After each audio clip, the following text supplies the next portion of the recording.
Hammond City Council, public hearing agenda, February the 10th, 2026, 5:30 p.m. Roll call, please. Councilman Divatario.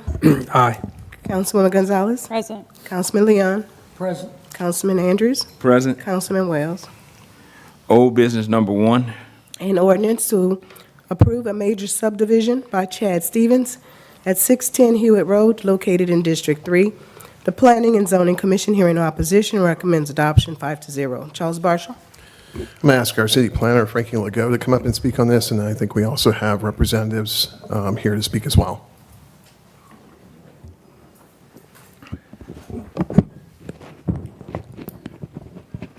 I think there might have been several misconceptions during the last meeting. One of them is when our letters go out. I have a list of the letters that went out here, and they went out on October the 20th for the Planning Commission meeting. That was for the November 13th meeting. We do not send letters out for the City Council meeting. That's up to Lisa. So that was one thing. So as you can see, we went, by sending them out that day, it was about 23 days before the meeting, and we're only required to send them out 10 days. So we're giving them more time to get their letters. The other misconception, I think, was that people were not getting letters. Letters go out to the property owners. They don't go out. We don't know who might be renting a piece of property, so we have no way to connect with them, but they do go out to the property owners of that are within, according to that, surrounding property owners, adjacent property owners, is who they go out to. So I want to clarify those two things. The third thing, we're working out on the sign to possibly be larger. And when we put the signs out, it also says in the ordinance that we put the signs out, we're responsible for getting those out, but the applicant is responsible for making sure that sign stays up, and is to notify us if something happens to it or if it gets taken down or whatever. So other than that, so that was with that. Hewitt Road went above and beyond what they needed to do. They were required only to have one exit for that property. They agreed to have two. When they brought it to us, there was a road that went straight through the property from Hewitt down to Phoenix. We asked them to please not do that because we didn't want it to become a racetrack. The other thing was we had 12 properties that were along Hewitt, and that would be backing out onto Hewitt, and so we asked them to change that, and they did, and they changed it so that none of them will exit out of Hewitt Road. So, but they were very good with working with us, coming back a couple of times with revisions to it to meet our requests, not all requirements, but they went above and beyond on some of those. So on this map, show me where Hewitt Road is on this map. Pardon? Where Hewitt Road is on this map. The north side, the top side. It's Phoenix, yeah. See where it looks like Hewitt's- 6 are there are on exit on that road, but they have arranged for it to come out and down, so it will not come out. The back side of the property will be, of those 6 lots, will be along that, along Hewitt. Lisa, could you show me what? Phoenix Square, to clarify, Phoenix Square is to the north, and Hewitt Road is to the south.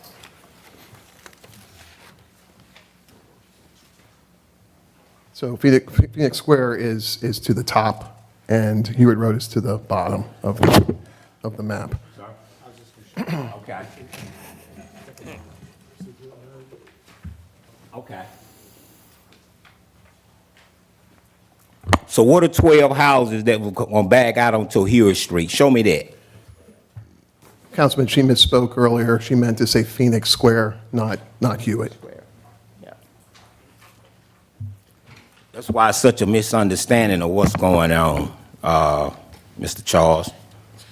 Because Mr. Matthews, he straightened it up on Phoenix Square that they was going to back into a little driveway. So nobody going to bag out on Phoenix at all. They're going to bag into a little driveway, then they're able to come out forward.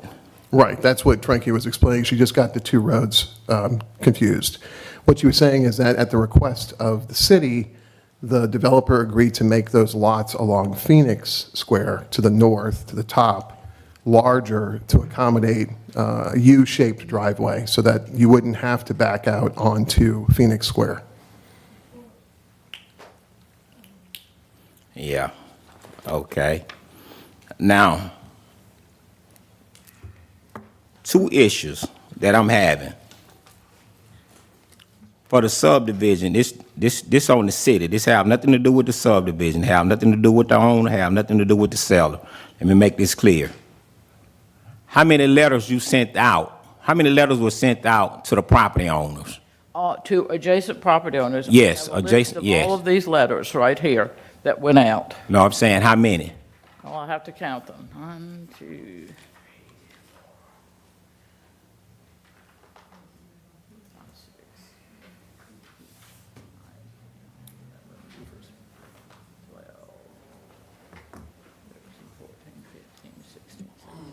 18, 19, 20. 20 was When it sent. went out. Now, I will tell you that the ordinance, if there's more than 10, the ordinance says we do not technically have to send out letters, that the sign on the property and advertising in the newspaper is sufficient.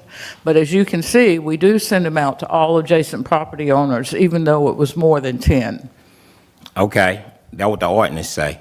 But in the meantime, we have residents in here that didn't receive the letters. Those the ones that was coming by my house asking me what was going on. Well, I will tell, and I'll tell you again, the letters are sent out to property owners. If they are renting a house there, they would not get a letter because it would go to the owner of the property. That's what is required of our ordinance, to send it to the property owners. Now, it would be up to the property owner if they wanted to let the person know, or they can see the sign and so forth and come to the meeting. Thank you again. Which I do know the difference between a renter and a property owner. Mm-hmm. I'm talking to the property owners. So I'm them the ones I had discussions with. I don't talk to no renters. Mm-hmm. You know, I'm talking to the property owner. Yeah, that's fine. Yeah. That's what I wanted to clarify. Frankie, Actually, at that Frankie. meeting, we only had 3 who spoke who were property owners. The other people that spoke, we could not find where they were property owners that were adjacent to it, and that's what we send out to under the ordinance. We send out to adjacent property owners.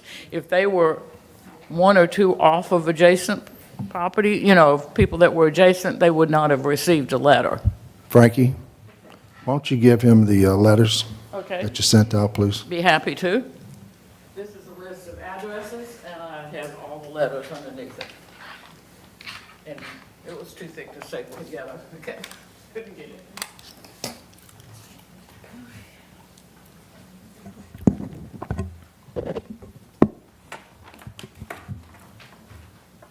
Now, again, this was just for the planning commission that we sent them out.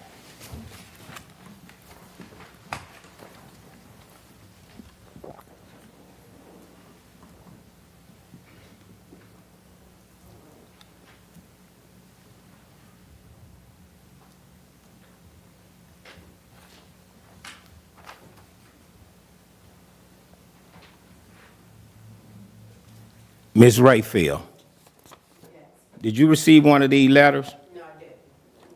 And I'm right adjacent to the property. So, that's what I'm saying. She's on the west side, on the property on Phoenix Square. And that's why I was telling you, when I reach out, I talk to the people that own the property. And she didn't receive a letter. But see, it's new to me now that you only had to send 10 out. You're only required to send 10 out. And that's why I asked for certified letters be sent out, and doing the planning and zoning, if they have an issue with what's going on, they can't never talk about it because they didn't receive the letter. And so that's why we're getting all this information up here now. The property is posted also. And I will tell you, if it has been recently purchased, we have to go by EIS. That's the only way we can get the property owners. If it hasn't been recorded up to that point in time, then we would not have the current property owner. But we have to use GIS. That's our means of finding out who owns the property. Ms. Rayfield, how long you been staying there? It's been family property for all my life. And she not 16 years old. So what I'm saying is, all that you saying, Ms. Frank, it's nothing against you. I'm just saying, it's something that, Is her letter in there? no, It's not in there? no. I mean, she right there, she just said it. And then the newspaper, let's talk about the newspaper. Don't too many people in Hammond receive newspapers anymore. Then let me tell you this here. You and I talked, Miss Frankie. Remember I asked about the bigger sign? Yeah, and so we still putting small signs in the district, and that's what we're running into problems. And I asked for all these subdivisions, please put a big sign up. You don't have to put it in the other district. Just put it in District 3. That'll keep everybody from coming to me, asking me the questions of what's going on. And that's how Miss Trouble ended up finding out about the little sign, because I'm talking about from yard sales to everything. They thinking that what those signs were for. And we had this discussion before about a 4x4 sign. Me and Mr. Andre met. He said, Councilman, they can do it.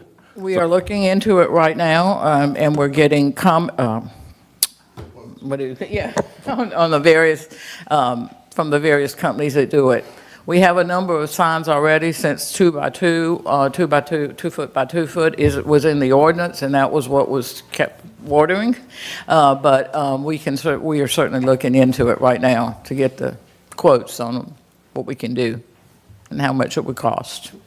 So Frankie, when you say that you're sending letters out to people adjacent, Yes. when you say you're sending letters out to people adjacent, is that touching the property? Like if Yes, that they're is. across the street, are you sending it to them?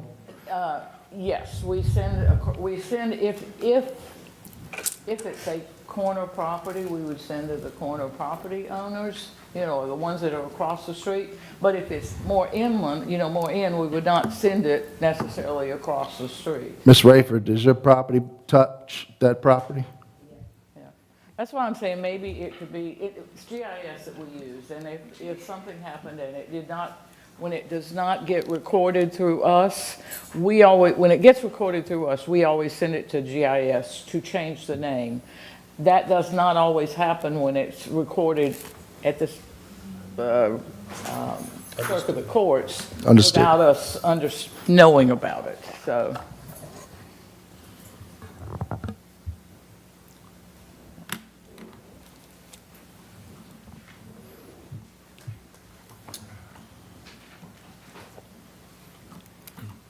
Oh, that's it from me.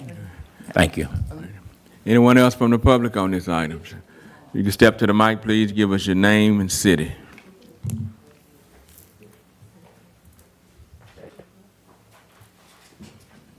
Ladies and gentlemen, and to the community, my name is Michael Vaughn. You allowed me a couple of weeks ago to come and say hello to you. I'm the Chief Operations Officer for Beacon Light Baptist Church, 500 East Hanson. We are the seller of the property. And the main reason we want to come back again is to make sure that there is peace around this purchase of this property to this developer. This developer is also a builder. He currently has a piece of property that he's developing right now just on Holly, another 59 home site. There's also another, I think, 100 home site development.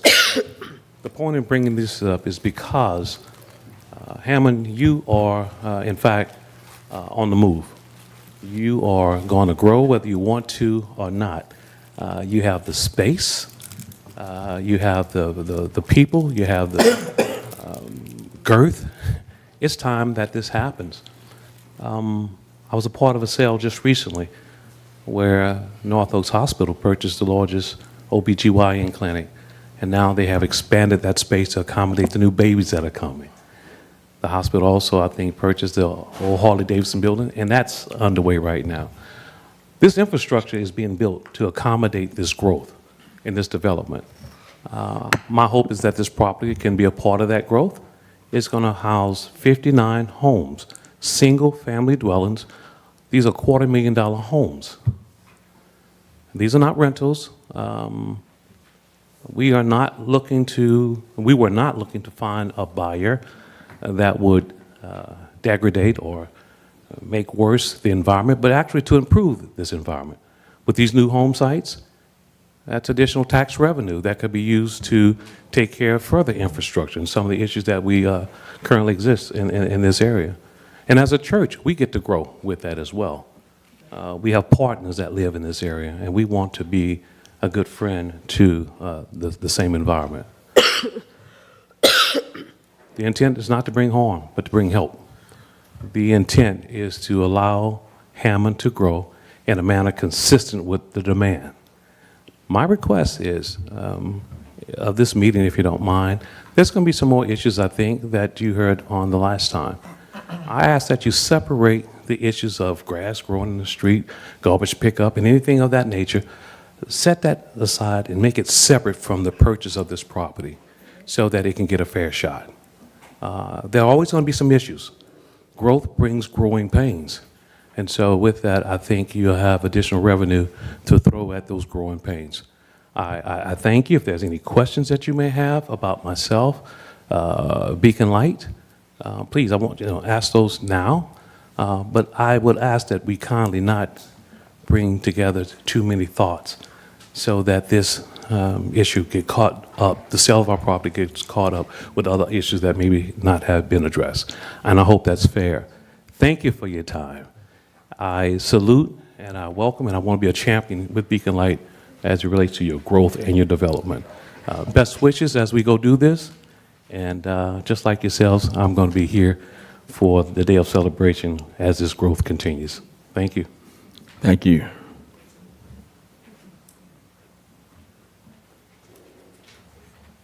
Chad Stevens, MR Engineering, 9345 Interline, Baton Rouge, Louisiana.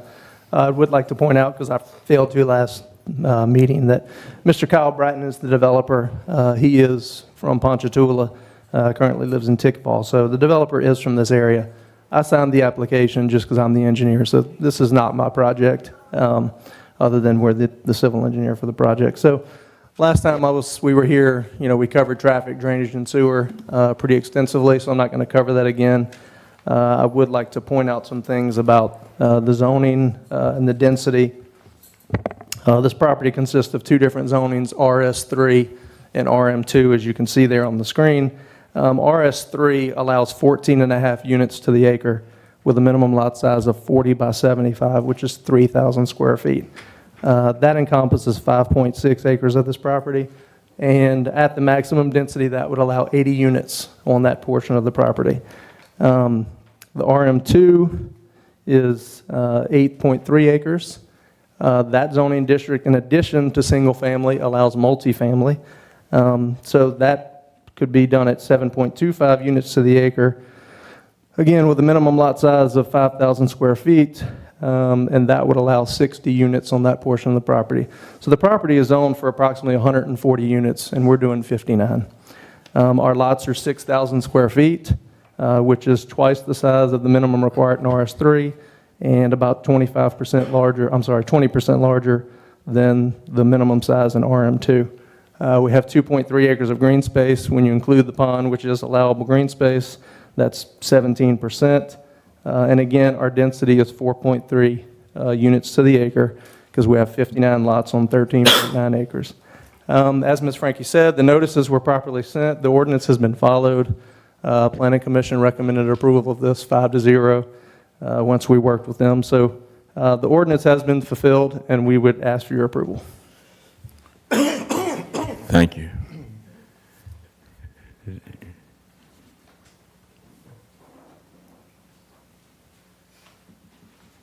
Stephen Scher, Hammond, Louisiana.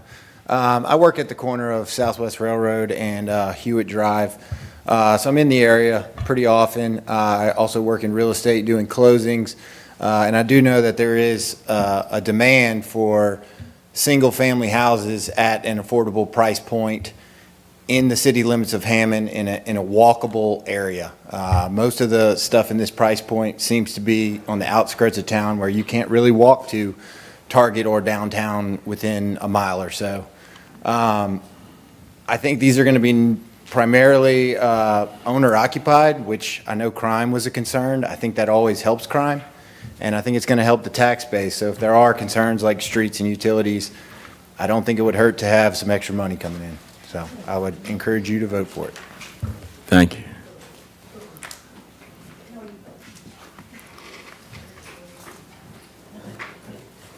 My name is Barbara Miller. I was here at the last meeting. But you know, Ms. Miller, talk in the mic. We can okay, hear. my name is Barbara Miller, and I'm on Hewitt Road. You know, nationally, Hammond, they say 1 of 10 of the most dangerous cities in Louisiana to live in is Hammond, and they are 5th on the list. New Orleans is 1st, and Hammond is 5th, and he said it's going to help crime. It sure is. Because if we are 5th on the list as being the most dangerous in Louisiana, I think that's a sad thing. And another thing I'd like to tell you is that if you're going to put 59 houses on about 13 plus acres of land, that ain't nothing but a killing field. And we should not have that in our neighborhood. Why should we have to suffer for 59 families? That's crime. And you know that's high crime. If you 5th right now, you're going to be 1st. And New Orleans going to be 5th. And I don't like the fact that we have to come in here and the address is going to be in that community should be 666 RIP Estate, because it's going to be rest in peace. It's going to be a lot of crime. And I don't think we can afford that. Now, he said that it's going to help. It is help crime. So what you want to do, I ask you right now, do not vote for this thing, because it's not good. It is not good for the community. It is not good for the city. And if I was the mayor of this city, I'd say no. And I say no.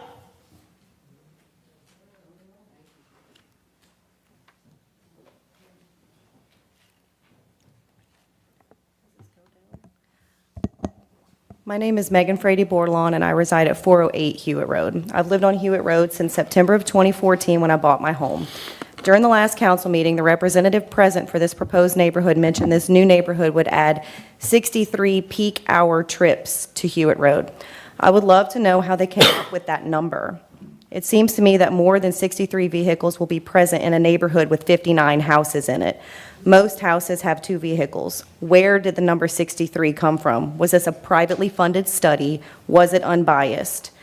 Did the traffic study you conducted also consider all the traffic that Hewitt Road sees just from people who use it as a cut-through to get to the other side of town? My parents live off of Old Covington Highway and regularly use Hewitt to get to Walmart, Albertsons, and other businesses on the other side of town. And they're not an outlier here. Hewitt is well known as a cut-through. Did anybody study what the additional traffic for this new neighborhood means when I-12 has traffic issues or Hammond has a power outage that causes gridlock near the mall? There have been several instances of major increases in traffic on Hewitt when those situations arise. Although maybe not a daily occurrence, I feel like it should be considered. Also, is there any plan for increasing police presence for theft, burglary, speeding vehicles, or those whose music is blaring so loudly that it disturbs my family's peace at 2 o'clock in the morning? I have requested countless times for increased police presence on Hewitt Road due to the vehicles racing down my street, the street where my children live, the street where I saw a young boy get hit by a speeding vehicle and then sat with him in my yard as we waited for police, paramedics, and his guardian to arrive. I have invited officers to sit in my circle driveway to catch the speeders to increase safety in my neighborhood. Unfortunately, my requests continuously fall on deaf ears. I've also requested speed bumps and have not been able to go door to door for the required signatures to make this happen. Increasing safety in a neighborhood should not be such a difficult task. Adding another 63 or more vehicles is not in the best interest of Hewitt Road or the residents who are already there. Thank you. Thank you.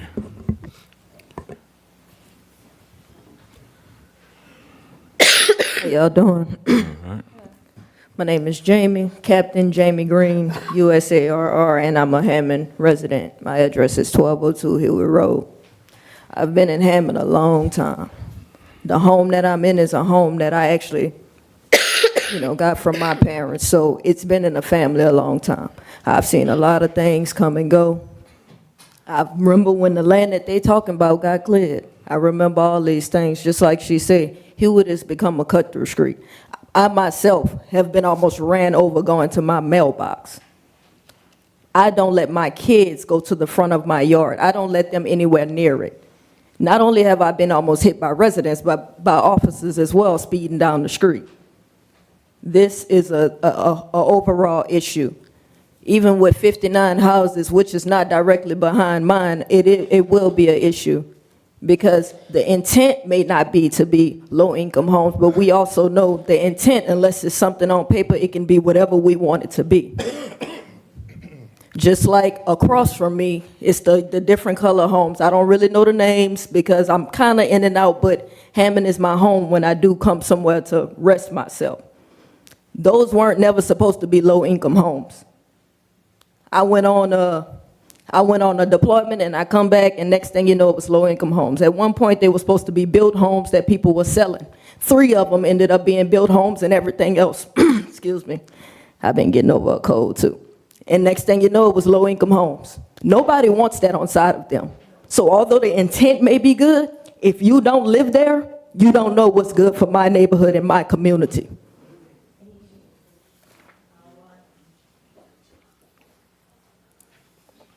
Is there anyone else?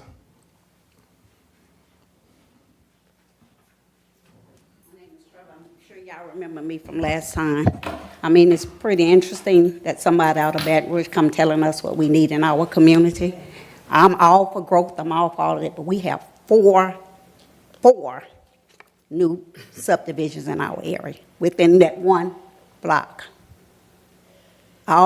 We got the one that's behind Safari Crest, right off of Magnolia, the street in front of me. Then we got the one behind North Cypress. Then we got the one on JW in Phoenix that was supposed to be for veterans. That everybody's up in there. And then we got the one across from the bread store on JW Davis. That's 4. And so when they tell me it's going to be good, I had somebody steal it from the mall run into my house. Broad daylight. Not once, but twice. Hit between me and my husband's car. Just a month ago, 3 o'clock in the morning, police officer knocking on my door. Me and my husband work all day. All day.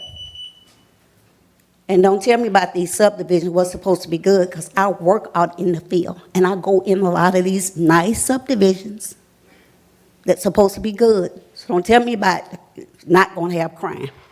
I see it firsthand. That's my job. I know all of Hammond. From Madisonville to Springfield, I work in those communities. I go in these neighborhoods. I know about crime. How we going to increase police presence? How we going to prevent all of this stuff? The mall is started growing. I'm all for growth. But when they're stealing, guess where they're coming to? Right through there.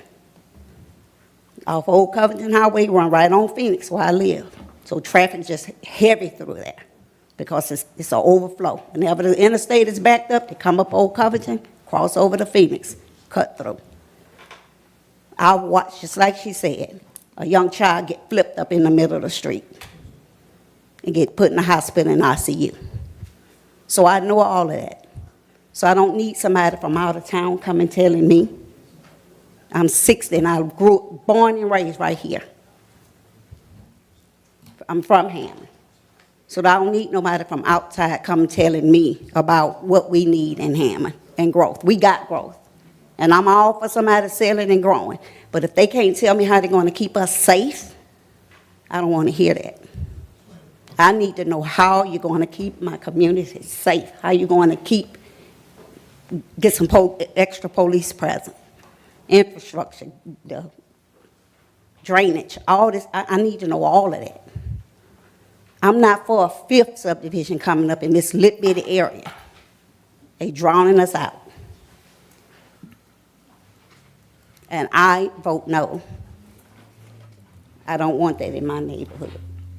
I don't want that for my children. I don't want that for my elderly neighbors. We have enough. When Academy came, they were still running through there. When the mall got redeveloped, they was running through there. It's just an easy target to come down through that neighborhood. And I don't want that anymore. I want to be able to sleep in peace. I got cameras everywhere. I want to sleep in peace. I don't want to have to work. Right now, they put that stop sign right there. Run right through that stop sign like it's not even there. I almost got hit pulling out my road. Stop, car stop. They pull off, I pull off. The other one, I got ready to pull off, and the other one right behind it just kept right on going. So unless they're going to tell me how they're going to fix all those problems, and don't tell me, don't come up here and say about no road, leave all that stuff out. That's my community. That's my neighborhood. Those are things that affect us. I don't need you coming from Baton Rouge telling me what to think and feel in my neighborhood, where I pay taxes at. And like I said, this last 2 weeks was my first time any one of y'all saw my face, because I'm not the one to complain or fuss. But this is my neighborhood, and I've been here for 40 years. And I watched all this new development come up. And I'm sick of the crime, I'm sick of all that stuff. And don't tell me, because I've been in all the fabulous neighborhoods that have been built around here. I'm not going in those neighborhoods because things was perfect. And I just know on answers. If nobody can answer those, I'm voting no. Let's see. Thank you, Ms. Treble. Before you speak, sir, give me 1 minute. You and I talked today, right? Yes, sir. Okay, and this is what I told. He stay in Tick Fault. He have people in Ponchatoula, pretty much all over Hammond. So him and I talked today, and this is what I said.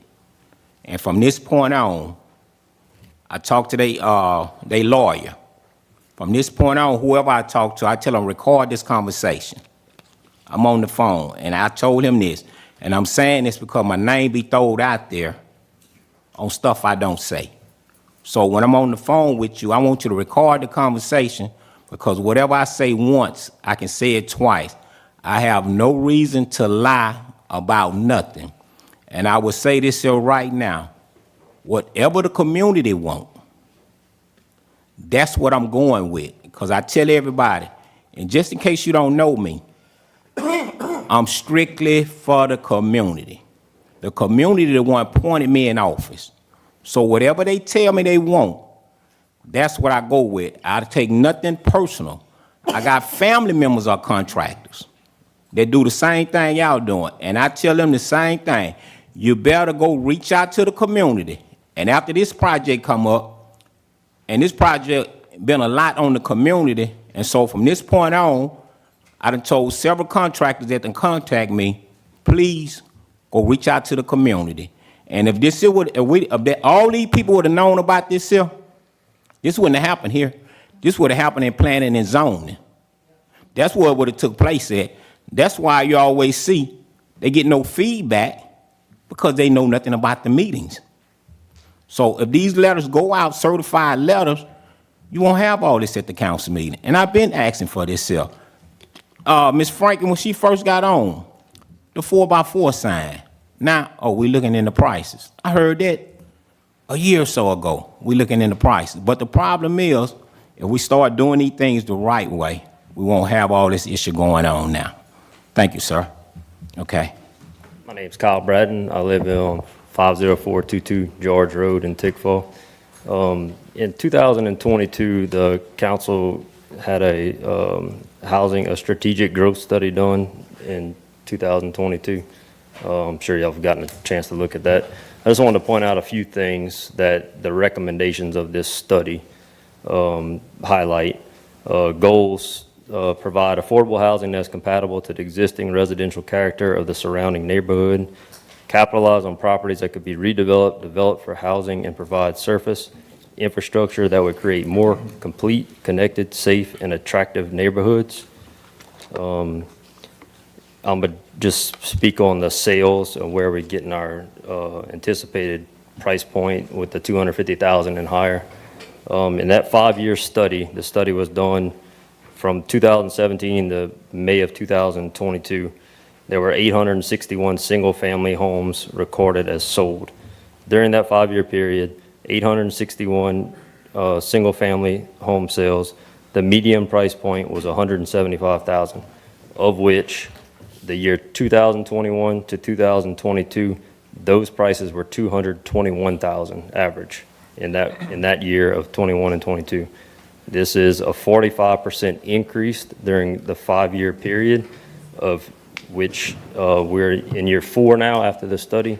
So we feel like our pricing is going to align with the 250 plus based on this previous data. Since we first proposed this development in September, we have met with the Planning Department and Planning Commission numerous times, of which Councilman Wells also attended. Councilman Wells, thank you for taking the time to meet with us. The goal was to get input on building the best development possible for the people of the city of Hammond. We have done several revisions to the plat at the request of those that attended the work sessions and meetings.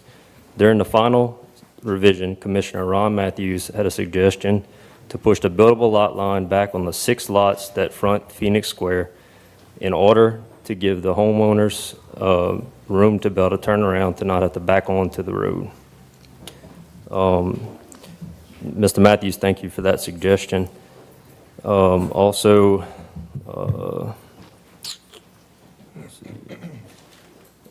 also like to thank Ms. Frankie and Courtney at the Planning Department for all the suggestions and knowledge that they brought to us to help make this better development. We have confirmed with the Planning Department that this proposal meets all the requirements per the City of Hammond's ordinances. This proposed development is consistent with the zoning in place, and we are not requesting any variances or waivers. Therefore, it is my understanding that this is a use by right request, and I kindly ask Mr. Coudrain to weigh in on what that means from a legal perspective.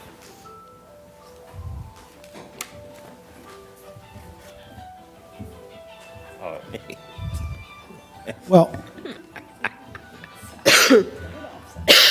y'all want me to address that, Council? So, if a project meets all your requirements, you've got to be very careful about denying the project.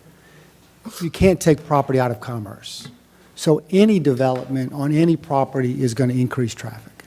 Any development on any property is going to increase a possibility of crime. You really need some property-specific reason why this is detrimental to the community to deny a property that meets all the requirements and is properly zoned. Single-family housing compared to apartments, compared to other uses that would be allowed under your zoning is something to consider and something for the neighborhood to consider, because something's going to happen with this property in the history of the world. It's not going to stay undeveloped. So I think you've got to consider what is the best for the area. Is single-family housing best for the area? Because the property will be developed somewhere in the history of time. I have a question for you, Mr. Bratton. Is there any tax credits, low-income vouchers, anything like that that's a part of this project? And I know they cited a couple of other ones which were done in the city that potentially had Louisiana Housing Commission funds. Are any of those funds in here? Because they have requirements that. No, ma'am. There's no tax credits or anything. It's privately funded, and it's by myself or my bank. And we will be investing approximately $3 million of infrastructure into this property. Do you plan to rent these at any time? Are they going to be sold? Are you going to, this is, I guess, a 3-part question, or are you transferring this to D.R. Horton or DSLD or anything like this? I have no intentions of having them be rentals or transferring the property. So you will, after you build the homes, you build them? Yes. Is that right? I have contractors that do. Okay, and then you sell them? Correct. That's the plan, is to sell them to homeowners? Yes, ma'am. Okay, I just want to clarify that. We have, in previous properties that we've had this dealt with, that's always been something that people want to know about, whether they're going to be rented, whether they're going to be single-family homes. And that's my question. Thank you. That's the goal. Thank you so much.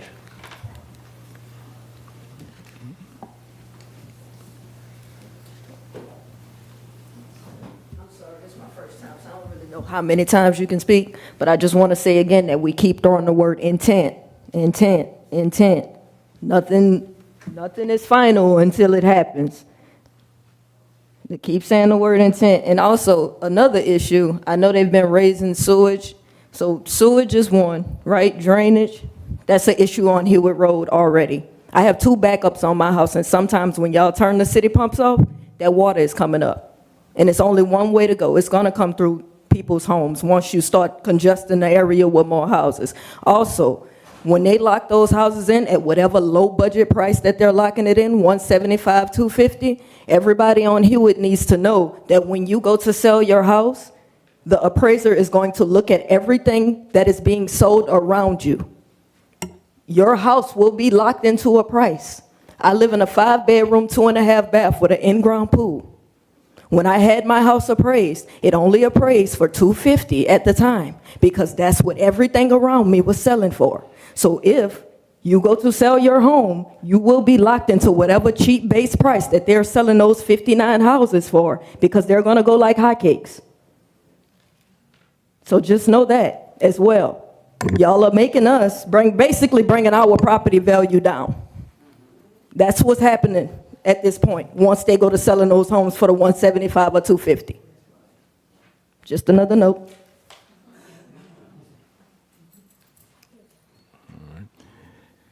New business, number 1. An ordinance to approve a rezoning request by Stephen Shire to rezone 300 Morris Road from RS-11.A to I-L to match the zoning to the east of the property in District 1. The Planning and Zoning Commission here in opposition recommends adoption 5-0. Charles Barsher. I'm going to ask our city planner, Frankie Legault, to come up and speak on this one, and I think we have representatives here as well.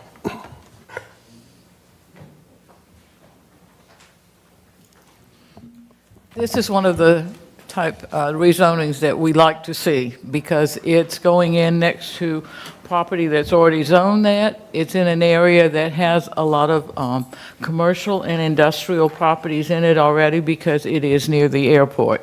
So the Planning Commission did recommend that this be rezoned. From what we understand, he doesn't have anything in mind, but he wants to have all of it zoned the same zoning district for selling purposes. So. Is there anyone else here on, excuse me, on this item? Yes, Stephen Scherer, 584 Oak Hollow in Hammond. The manager of Woodlands LLC, which is the owner of the property on the screen. As you can see, the light industrial is kind of through the middle of the 40-acre site. And then the RS-11A is the west side and a little wing on the east side there along the railroad tracks. So we're just asking that it all be zoned the same. That way we can list it and attract a buyer as opposed to not really having a comprehensive zoning and not knowing, future of it, that sort of thing. So that's about it. Ask for your. Thank you. Thank you. Anyone else? New business number 2. An ordinance to approve a rezoning request by Mona Pellicino to rezone 502 East Morris Avenue from RM-2 to MX-C for a counseling office in District 2. The Planning and Zoning Commission here in opposition recommends adoption 5-0. Charles Marshall. Again, I'm going to ask Frankie to speak on this.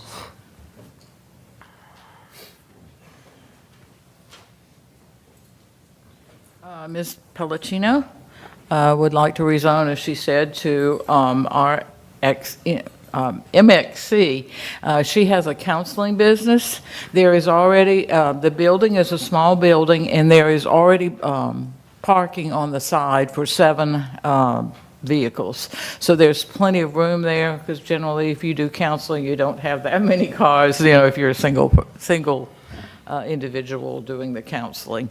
So we recommend approval. Also, if you look at it, it's surrounded on both sides by MXC, which would make that whole corner of the street, that whole line of the 2 blocks on both sides MXC. So it's perfectly in line with the other properties that are zoned that. Anyone else from the public on this particular item?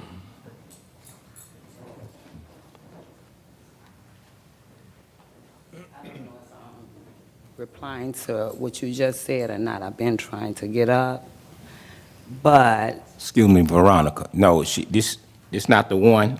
It was the first one. while I was trying to get up, he asked The one on the left? sit Yeah. down. I don't He know. never She did she say- wanted to talk about the first one. First, which one? I The first stood up one. and say The- left the- side. The sit first down. one, the first one we discussed. She's still across the street from the new subdivision we're talking about. Okay, May I speak on it? If not, it's coming it's back. coming right back up again. It's coming back up again. Right. Yeah. So just give a few minutes, please.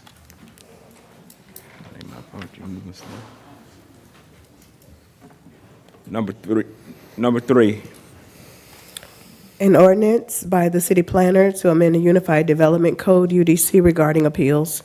The Planning and Zoning Commission hearing opposition recommends adoption 5-0. Charles Barsher. I'm going to ask that this be tabled. It was brought to our attention just prior to the meeting that the agenda item and the attachment are not correct. So we're going to just ask that be tabled to give the public more time to make sure they're looking at the right agenda item and the right attachment. all right. New business number 4. An ordinance to eliminate the 2,000-gallon minimum charge for water services. Charles Barsher. So I know there have been a lot of questions as we've talked about water and sewer rates. We wanted to take this opportunity to kind of provide some background and answer some of those questions and kind of explain what we're trying to do here. Zach, if you could go to the next slide. So again, we're going to try to explain to you our new water and sewer rates. Those became effective last year. During the current fiscal year, they went into effect with the October billing. We want to clarify how the utility bills are calculated, and I'm going to have Carolyn, our finance director, get up and talk about what an enterprise fund is. Water and sewer funds are enterprise funds, and she'll explain to you some of the requirements that surround those. Next slide. So this slide here, again, back in June of last year, the city by an ordinance adopted new water and sewer rates in accordance with state law. You've heard me reference this before. Louisiana Revised Statute 39:100.56 requires the city as a water sector program grantee, and we are a water sector program grantee. We received $5 million through that program for improvements to our sewer system. We are required to comply with the rate study completed by a third party chosen by the Louisiana Division of Administration. In our case, that third party was Wagoner Engineering. They recommended increases to both our water and sewer rates to cover the cost of operating those systems. We actually have the rate study online now. It's two-part. There's a narrative that's about 9 pages long that's fairly easy to read, and then there's a very complicated Excel workbook. We've put a quick summary in front of that, and this next slide is kind of pulling from that quick summary. So this is straight from their analysis, that really complicated Excel workbook. You'll see up at the top in red, we've marked the 289. That was their recommendation for the water rate. And down below, you'll see their recommendations for wastewater or sewer, which is 507. Again, I'll remind everyone that historically we've charged double for sewer. Double for sewer would be $5.78. The recommendation of Wagoner was that we didn't have to do that. We could charge 507. And so that's what we went with, again, trying to conserve costs as much as we could. You'll see that they also recommended doubling the inside rate for sewer for the outside rate, and that's kind of in keeping with how historically we've billed. Outside users do not pay taxes, property taxes. There isn't that additional revenue to offset the cost to operate the system. Next slide. So to recap, our current water rate is $2.89 per 1,000 gallons. Our current sewer rate is $5.07 per 1,000 gallons. These are for customers inside the city limits. Next slide. For outside the city limits, $5.78 per 1,000 gallons for water. For sewer, it's $10.14 per 1,000 gallons. And again, as I said, this reflects the full cost of the service and the lack of any taxes to support that for outside users. Next slide.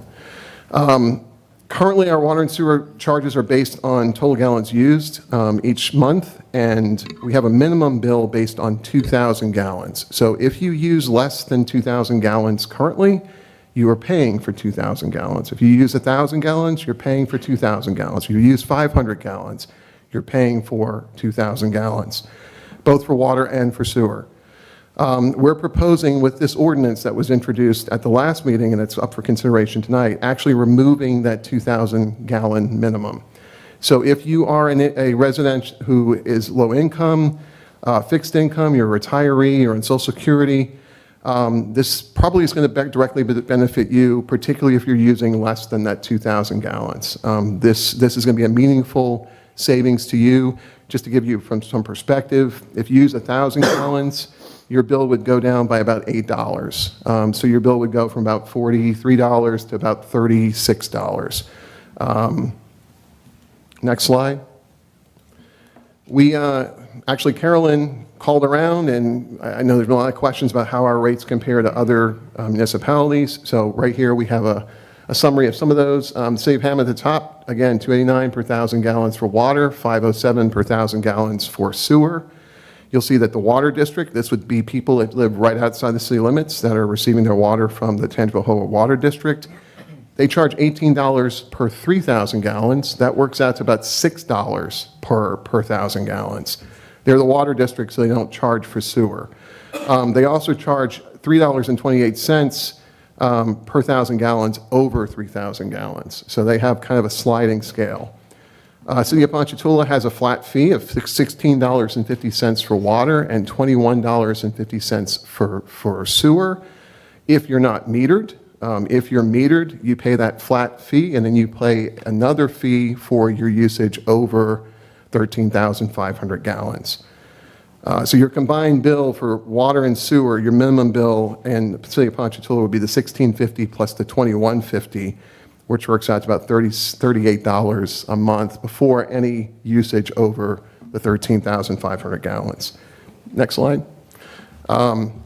We also looked at the City of Covington. You can see that they're at $21.18. The reason the asterisk is there is because they actually bill separately for different size water meters. This is their most common size, but they have a couple of smaller ones, and they have several much larger ones, but this is the most common one that they install. So they charge $21.18 per 3,000 gallons. They charge an additional $2.25 per 1,000 gallons over 3,000. Then they charge $1.68 for 1,000 gallons over 300,000 gallons. For sewer, they're charging $25.48 per 3,000 gallons, and then you'll see they add additional charges on top of that for different different ranges. The City of Denton Springs is $19.50 for their flat rate, but they also charge in addition to that, so $3.10 per 1,000 gallons up to 5,500 gallons. Then for the next 17,000 gallons, you pay $2.91 per 1,000 gallons, up to 22,500 gallons. Then for the next 25,000 gallons, you pay $2.71 per 1,000 gallons, up to 47,500. For sewer, they do have a flat rate plus an additional charge per 1,000 gallons. That flat rate's $13.84. Again, our current rate is $2.89 per 1,000 gallons for water, and $5.07 per 1,000 gallons for sewer. Next slide. And this is where I'm going to ask Carolyn to step up and talk about what enterprise funds are and how they apply to water and sewer. Good evening, Council. So what is an enterprise fund? Utilities operate as an enterprise fund. Revenues in the enterprise fund should be raised to cover operating, maintenance, debt, capital cost. It's an insulated fund. The funds that go into that, the revenues, cannot be used for anything else. So if there was a need for something in the general fund, the people that are paying the bills monthly and those revenues that go into the enterprise fund cannot be used for anything else. So it's protected. The enterprise fund should not rely on routine subsidy from the city's general fund. Rates are to be set for sustainability and not profit. Next slide, Zach. Okay, so enterprise funds must be financially self-sustaining. Lower rates risk deferred maintenance and system failures. Rolling back rates shift costs to taxpayers who may not be customers. Stable rates support infrastructure and regulatory compliance. Thank you. Why the increase was necessary. Charles kind of touched on this. It's state law. It requires sustainable utility rates. The rate study confirmed that adjustments were needed to the rates that we were charging already. The increase also protects a $5 million water sector loan that we took out. And part of that grant was that we do the study, we raise the rates, and we build that fund up to be self-sustaining. If we default on our rates being raised to meet covering all the costs of the water and utility fund, we could potentially have to pay back that $5 million, which has already been spent. Rates were historically underpriced, and they were typically subsidized by the general fund. I said that on the previous slide as well. Utility operations require financial support over time. Maintaining appropriate rates protects infrastructure and service quality. Next slide. So this is just a capture of our historical losses within the enterprise fund between 2017 and 2025. All these numbers come directly from the LLA website. They're from our audited financial statements, which you can go to the website and see. So as you can see over the years, the fund has consistently been underfunded by the revenues from the water and sewer rates that we charge. So between 2017 and 2025, that fund has been underfunded by approximately $12.3 million. Now, it has been covered by most likely the sales tax fund or the general fund, but that should not be happening, not to that extent. Next slide. Key takeaways. Charles, were you going to, was this me or you? Either one. Okay. Take it. Current utility rates support safe, reliable services. An enterprise fund structure protects the general fund. The city's proposal to remove the 2,000-gallon minimum will help make utilities more affordable while still allowing the city to meet the required benchmarks that we need to make. So again, just to recap on that last point, the ordinance that we're proposing would be a meaningful cost savings to our customers who are of low income, fixed income. Again, this is retirees, this is people on Social Security, disability, people in poverty. About 30% of our population is classified as being at or below the poverty line. So again, if you use, and rarely, frankly, if you use less than 2,000 gallons, even if you're, a middle income or upper income person, you're going to spend less because you're only going to be paying for what you use. We feel that this will be meaningful savings without impacting our ability to raise revenue to support the system. So we would encourage the council to pass this ordinance. Thank you. So how the city gonna know who low income and who's not low income? Well, the nice thing about this, Councilman, is that it's based on usage. So if you're a user, for example, a widow who is on Social Security or retirement, fixed income, you're probably not using 2,000 gallons per month. You're probably using 1,500, 1,000, maybe less. So based on your usage, you'll see a cost savings. We don't have to identify a person as being impoverished in order for them to benefit from this cost savings. See, in my district, I'm not, the fees have been a long problem, of not, over the years, not billing right and increasing the rates. But, and then all this sounds good with the charging for exactly what you're using. The problem what I'm having, I had a couple calls again, is just reading the meters correctly. So that's been the main concern. Obviously, nobody wants their bill to go up. That's, everybody wants to lower. Generally speaking, Hammond really overall is still very competitively low for water rates with other municipalities. But the problem is the reading the meters. That's been a common issue still. And so no matter, if you charge it for exactly what they're using, but you're not reading it right, it really doesn't matter anyway. That's what I keep saying. So, that's my main concern. I want to really see improvements. And what's going on is the improvements of actually reading the meters or a process to get it done properly. Because I had another call with an older guy, and a lot of these older people, they're paying these bills, some of them, and they're not right. And so they're getting a reread and they're not right. And so some people are going to make a big fuss about it, and then some people aren't going to make a big fuss about it, and they're going to pay it, and they're going to wait the next month, and they may get a different bill, whatnot. So we can't keep charging the people the wrong bill and not giving them their money back. And it's going to be hard to figure out who's paying over or not if it goes on 2 or 3 months. So that's the big problem that I think should be the main focus, is trying to read the meters right and not having so many rereads. I mean, y'all may be doing better with it, we're doing rereads, but I had another couple calls about the rereads, came back, it was right, and it was doubled. I'm like, man, did you pay it? Yeah, I paid it, so those are the things I think we really need to concentrate on improving. Sure. So one of the things I can say tonight, I spoke with our utility billing supervisor before coming to this meeting. We have a new round of bills that will be going out probably next week. We believe, in speaking with Munis and with Badger, Munis is our accounting system, Badger is as the meter company. We have had some issues with the Badger meter talking to our accounting system. We believe that has been resolved. So with the new billing that comes out next week, we will be running an error report. There was a question about, can we run some type of error report to look for anomalies in the billing? We'll be running that error report when the billing is prepared, looking for any anomalies, but we're hopeful that we've resolved the issue that we were having with the wireless meters communicating correctly with our accounting system. We're not sure what caused that, if it was a software update, but that has been a major issue. I've said this before, I'll reiterate this again.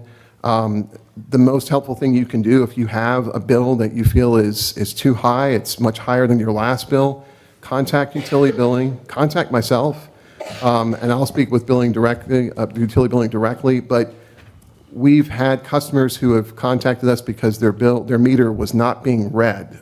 Basically, the wireless meter was not reading the meter.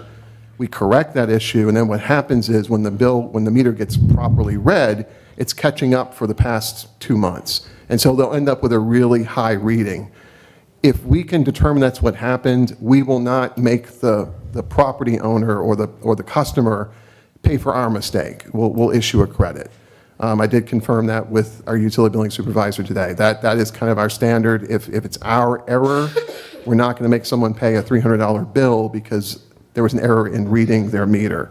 We're also allow us to go out and do a reread. We look for any type of leaks that might be occurring. We are actively trying to figure out why we have a small number, comparatively speaking, a small number of bills that are disproportionately high compared to other bills.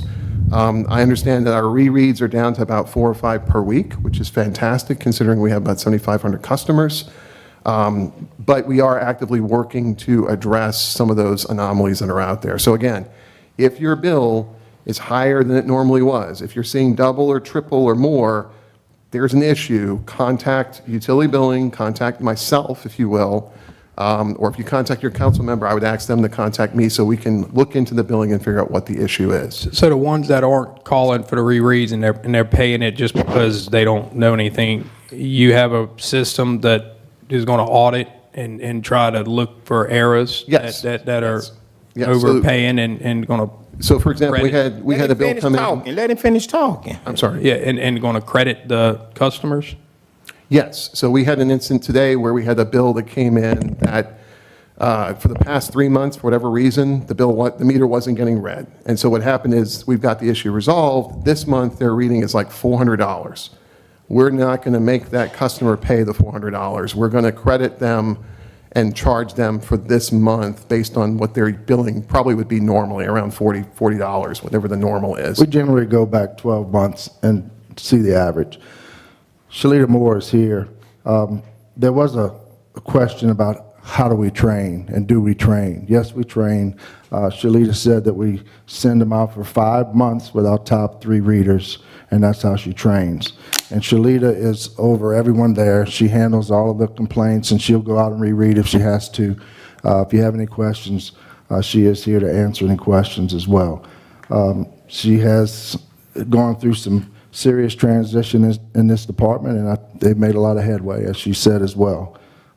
So to answer your question about training and also what Shalita deals with on a day-to-day, she is here to talk about her team if need be. Thank you, Mr. Mayor. Look, this is one of the questions that I have. It was told to me that they're giving out forms, something about adjustment of a leakage of water or something. Do they give out forms now? This is Shalita Moore, our utility billing supervisor. All right, thank you. So if they have a leak, and they know they have a leak, they do have to fill out an adjustment form to let us know that the leak is fixed, and we go back 12 months and do an average on a bill, and then they pay their bill for the 12-month average. That just keeps up with letting us know that we have adjusted the bill for them. But if we don't know they have a leak and they constantly getting the bill, we cannot fix a bill if a leak is not fixed, because they mean monthly. You're getting high bills every month. So we need the leak to be fixed before we can actually give a bill. Now, I can fix a leak. I can fix a bill. But if you get the next month bill and it's high, and it's like bill high the following month, I cannot constantly give adjustments every month because.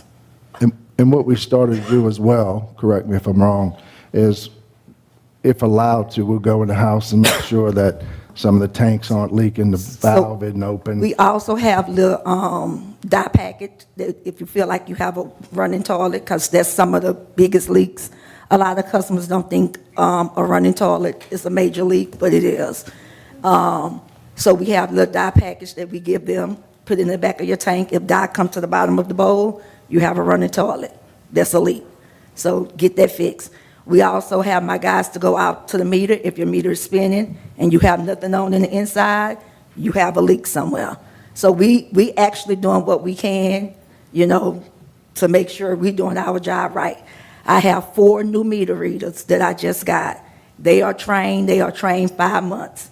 So I am doing what I'm supposed to do. I get in the truck, I go read with them.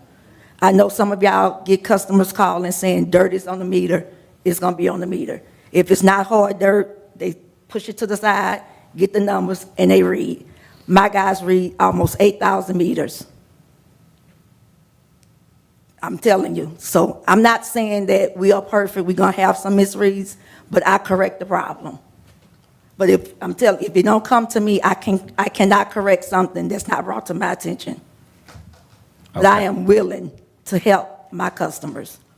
But I cannot help anyone that don't come to me. Thank you, Shirley. Okay, I think this is one of the problems that we're having. Well, I know it is. This month, or last month rather, people had extremely high water bills.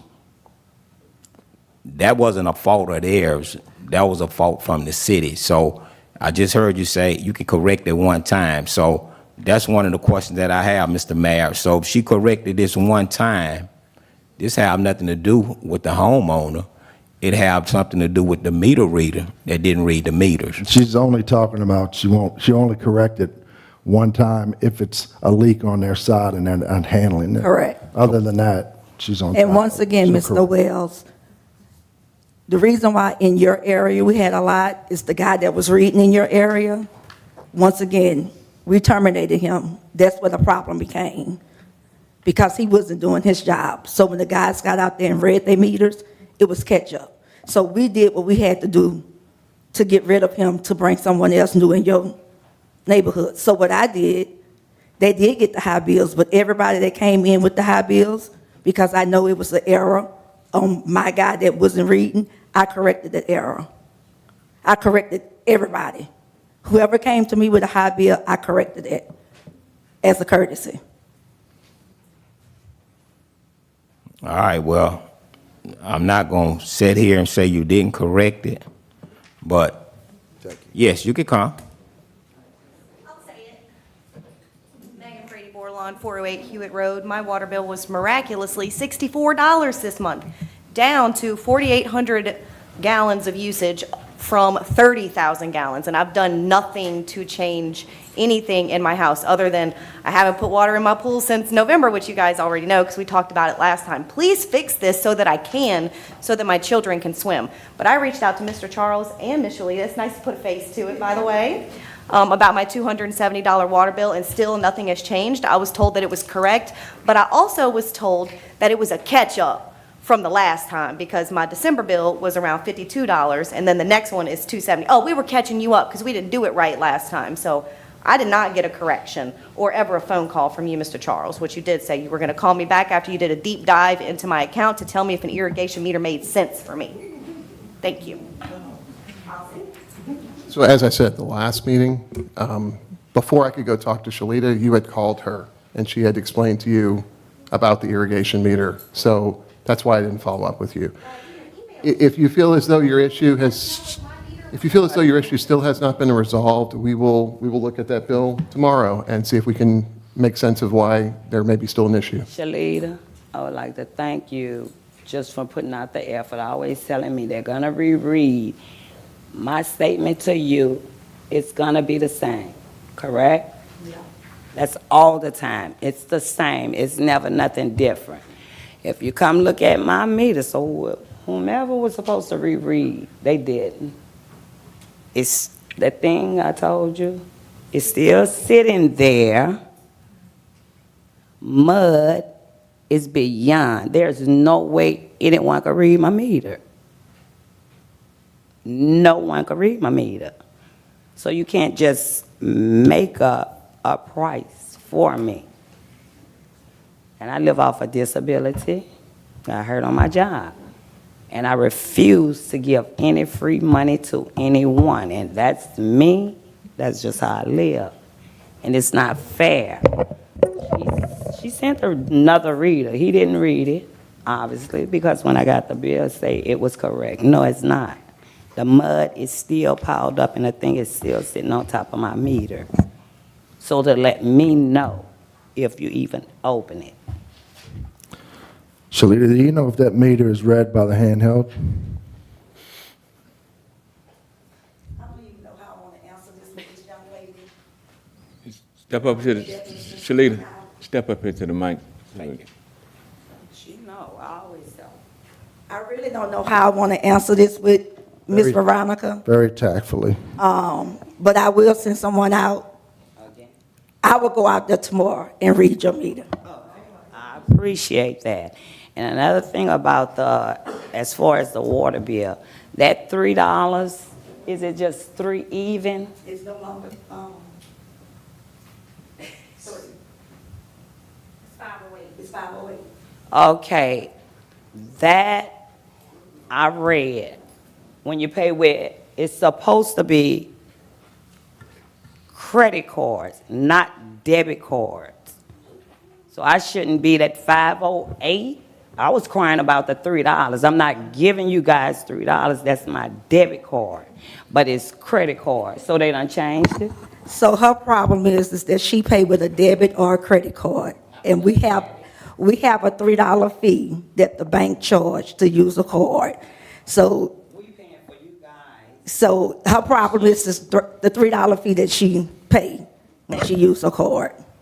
The debit card. It's only credit card. A lot of these stores and everyone and a lot of people don't know. It's credit cards, not debit cards. So I just want to know. I don't care if it's only me, just remove that. I'm tired of going drive to the bank to get cash to save my $3. It's not only you, it's a standard fee that the city is charged to provide the service to allow you to pay the bill online. So if you use a credit card. No, I maybe I'm go in wrong, the office.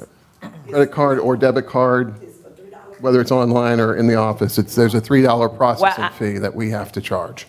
Well, I asked, did I not ask for a paper so I can see which card? Because it's only a credit card. You asked to see it, but we had it. Yeah, and you told me. We actually have it every. I see that. They say card. It's a $3 fee if you use your debit or credit card. It says. Oh, now they put No, it's been there since we started. Credit cards about 4 years ago. credit card. Where it say debit and credit cards on the paper. If you use a credit or debit card, there is a processing fee that we have to charge because the bank charges us the processing fee to process the credit or debit card. Yes, If for you that pay with machine. cash or I know, check I or a money understand. order, there isn't that additional fee. I understand that. That's why I like to go get the cash. But it's supposed to be, quote unquote, I read a lot, credit card, not debit. My understanding is it's both, is that correct? It's both. Well, she's saying it's both. Yeah. Well, we'll double check and make sure that that language is clear on the It's in website. stores, it's everywhere, but it's really credit card, not debit. Like I said, I don't like giving away not a quarter. But if I have to, because I have to pay my bill. But I don't feel like it's just not right for us to have to pay that to pay a bill. Because if we don't pay that bill, what? Disconnection. We paying for you guys to keep the machine. It's a voluntary, if you want to pay by a credit card or debit card, there's a $3 processing fee. I pay the same when I pay mine. Cash, yes, because the card. But because of I the card. So you understand can pay with cash or a check or I money understand order. that. I just told you I go get cash. Okay, well then you wouldn't be Sometimes paying that the same. charge. Yes. Okay, now what about the bill? No one been reading my meter. But she. Shalita's going to go out there tomorrow, she said, and personally reread it. As long as she comment, I'm satisfied. I know it will be read. She will be out there to Never read get it. credit back. Every time I reread, they were correct. But yet you didn't read. No, where to reread. They didn't come. So. Good evening, Mr. President, Council, Mayor, and everyone. Good evening. So the question that I have looking at this, the first question is, when was the 2024 rate study placed online? Because it wasn't there this morning. We put it online before the meeting today. Okay, thank Yes. you. When did you all receive the rate study? The 2024 rate study that they're going over? Or the one that they Yes. talking about? I got it the other day when I met with them. Okay, so you all made a decision based on what you were told without even information being provided to you. I just took a look at the rate study, very cursory review, because it wasn't online for me to look at. And so, Charles, if I may ask a question. On page 4 and 5, looking at the suggested rate increase. So your contractor suggested that the rate be increased over time, based on years. So for the water rate, they recommended a 75% increase. You all increased it by 93%. For the sewer, they recommended a 10% increase, and you increased it by 69%. So you made a decision without having information in front of you to make the best decision for us, the citizens. And it's not about me personally, because I can pay it, but listening to some of you all say you get called from the elderly, that's where I have an issue. Because the elderly, they're not watching this meeting. They're not going to call City Hall asking for a refund. They're going to pay the bill. You know why? Because they are afraid that their services are going to be disconnected. So you all should reconsider, based on the information that's presented here, on whether or not we should keep the rates that we have. Because not only did you raise our rates beyond what was recommended, you took a 3-year increase and made it in 1 year. So to me, that's poor planning on the administration, because they should have increased it a bit by bit. Secondary about these reviews of water bills. Ms. Moore does an excellent job in that office, because every time I go there, I get great service. But a comprehensive review should be done about water bills that were $200, $300, not waiting for them to come in and ask for a refund. That's something that you all can request as a council, a report generated for you to show you when the reviews were done. And if I'm mislooking at this rate increase, correct me, but the graph does say they recommended an increase every year, not at one time.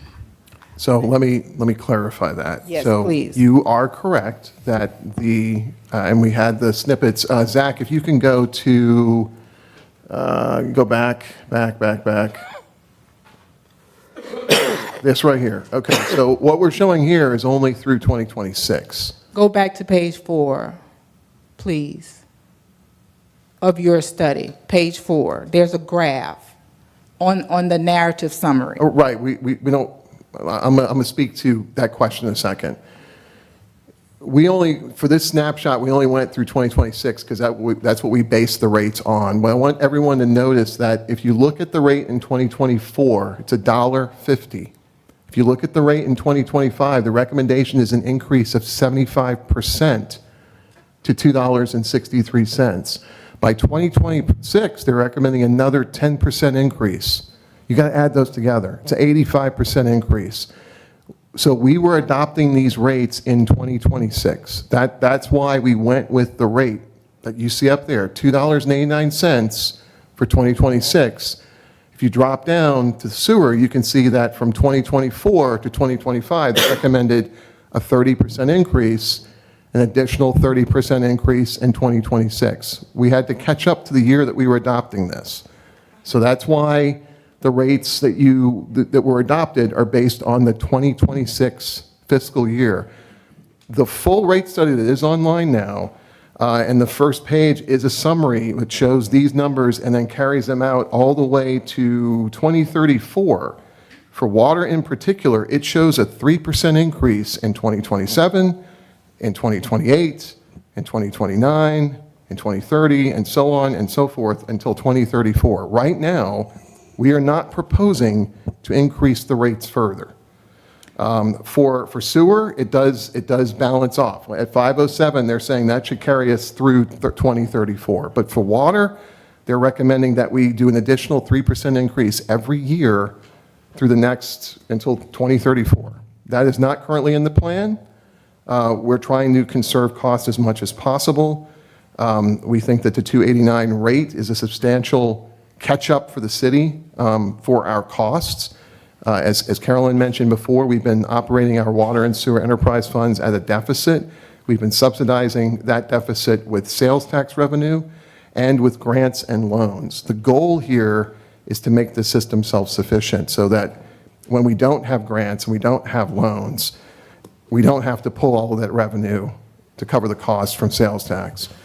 Most of that money, that $12 million in deficit spending, was because of $5 million in ARPA money we received.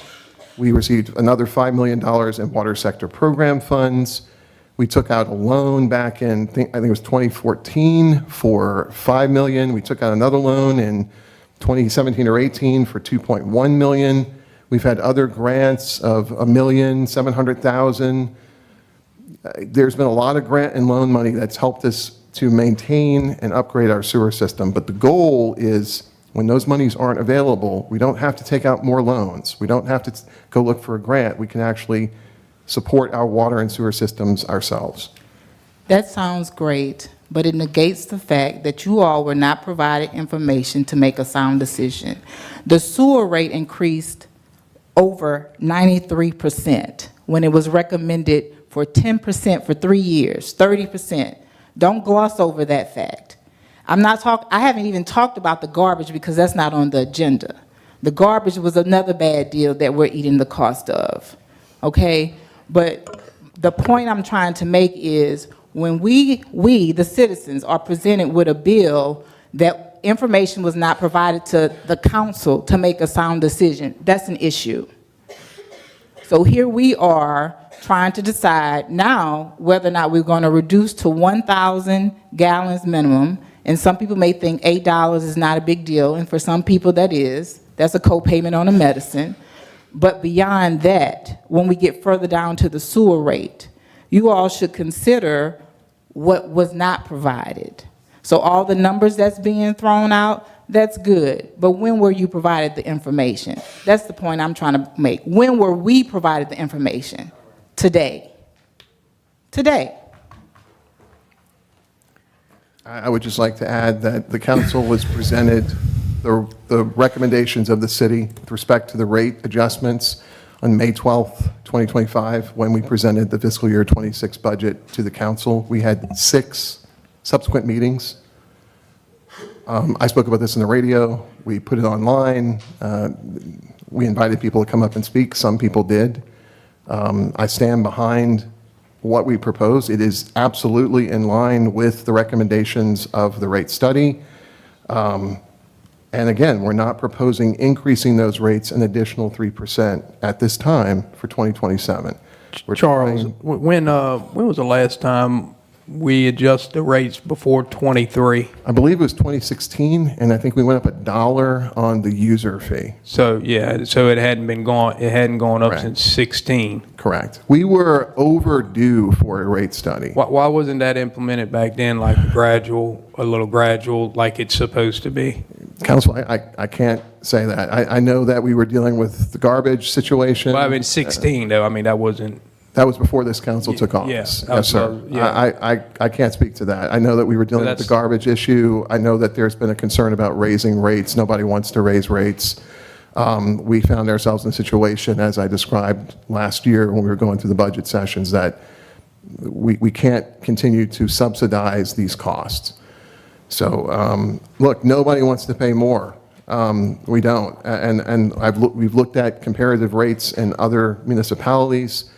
We are one of the most affordable, if not the most affordable, that's out there, at least on the North Shore. And we are actively working to make our utilities more affordable. We think we've found a solution for our fixed income and lower income residents that will make meaningful difference in their billing. And we are actively looking at ways to reduce the bills for some of those users who use more than the average. We don't have a solution for them yet, but we're moving into the winter months where, people aren't watering lawns and they're not working in pools, playing in pools. It's too cold. We'll be able to kind of establish what their base usage for the household is, compare it to the summer usage, and come up with an idea of what amount of that water usage is for outdoor activities versus activities of daily living, bathing, cleaning, cooking, that sort of thing. So we've got some ideas. I'm not ready to share with those yet because we're trying to figure out which of those might be a combination of those that will work. But we are actively looking at that as well.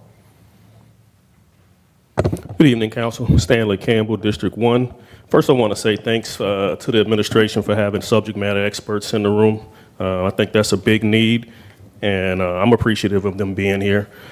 But secondly, I kind of want to know, with this situation, can we be proactive and come up with a date as far as when resolution on the internal audits that you guys are doing, that you're doing right now, that's going to backdate? I'm sorry. You said you guys are doing an internal audit that's going to go in, it's going to pick up abnormalities. Yes. So with the billing that should be going together next week to go out, we will run an error report on that billing before the billing goes out, so we can be proactive about if there is an anomaly, identifying that anomaly or those anomalies, figuring out why they're anomalies and correcting them before the bills go out wrong. We're hopeful that the issues we were having with the wireless meters has been resolved, and that's only for this billing cycle. This billing cycle and going forward. Okay. We will continue to run those error reports every billing cycle to look for anomalies, to be more proactive. Okay, but what I'm speaking of is previous billing cycles that people have already been overcharged. I mean, instead of them having to come to the city council meetings and tell you that they had a high bill, I was assuming that the abnormalities that you guys were checking for were from previous bills. So we have discussed, now that we know there's an error report, so what you're talking about and what we're looking at doing is we're going to look at all of our customers' billings and try to kind of sort them in a way that we can look for those abnormalities. I will tell you that with 7,500 plus customers, if your bill has been exceedingly high, it's been abnormally high, contact us. That's a much quicker way for us to figure out if there's an issue with your bill and correct it than to try to find that error among 7,500 bills looking over a 6-8 month period. I think we could put that out to the community, but at the same time, as a unit, I think you guys can come up with something better than them having to figure out their own bill and bring it to you. If you guys came up with something more proactive to where everybody can be captured, because I'm pretty sure there's more people who haven't made it to these meetings who aren't going to make it to these meetings that are still being affected. Just like Sam said, a lot of these guys are just going to pay the bill, and a lot of them can't afford it. So if we could capture those from previous bills, I just think that's being proactive. The $2,000, the 2,000 gallon minimum, removing that helps. but that shouldn't be the end all. We should come up No, with a plan. absolutely not, yeah. You It's know what I absolutely mean? not. This is just the first step. This is not the solution. You see, that's what I thought that y'all were gonna go back a little bit on some of those, like, the elder ones, that's, if they're not watching this meeting or like have email or like, they don't get out much, I mean, they may not know, that's the only thing. Yeah, it will be easier for you if they come to you, but what I'm getting at is somehow getting a hold of some of these Right. accounts. I think Shalia is going to speak So on to this. answer y'all question about a report going backwards, we don't have that type of system. So we have to catch it in the bill run. And what happens is that once they bring my readings back, the system spit out an error report. I can go through all the reports and I can only see usage. I don't see the amount. I see usage. So what I do is that I pull the usage and I go back on their history.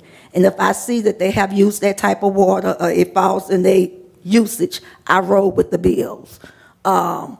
If I see that it's not the usage amount, I send my guys back out there to read it, reread it. Now that I have a full staff of meter readers, I can send them back out to double check. Once upon a time, I didn't. I only had 4 meter readers. Now I have 8. Out of them 7,000 meters, over 8,000 meters, 90% of my meters are manually read. So what I do now, since I have 8 guys that's reading, I have time to send them back out during my billing cycle to put an eye on that meter that they have read that's high. So if they bring me back a reading that falls in line with that meter, and they telling me that that meter is spinning, that's letting me know that something is wrong at this person's house. So what I'm doing now, I'm actually backtracking myself. So we don't have a system. Our system is not a report system. So I can't go back 2 or 3 months to see what they use. And moving forward, I can spit out an error report and look at the high usage, but I can also go back and look at the history for the time that that customer have been there. If they've been there 20 years, I can go back and look at their whole history. And I can tell you how their bills is up and down. Have they ever used this amount of water? Anything they need to know. But now I'm sending them back out, putting a double eye on it. But if they come back and that reading is higher and still high, that means this customer is actually using this water, regardless if they did have low bills in 2 months. If they just read this meter on a Tuesday and I send them back out on Friday and they have used 4,000 gallons of water, something is going on in that house. So, I mean, if they don't come to me, I can't solve their problem. And I understand that you want me to catch it in the beginning, and I'm trying to catch it in the beginning. But believe it or not, once they come to me and we ask them about leaks, a running toilet, a dripping tub, anything, guess what their answer is? Yes, ma'am, I do have a leak.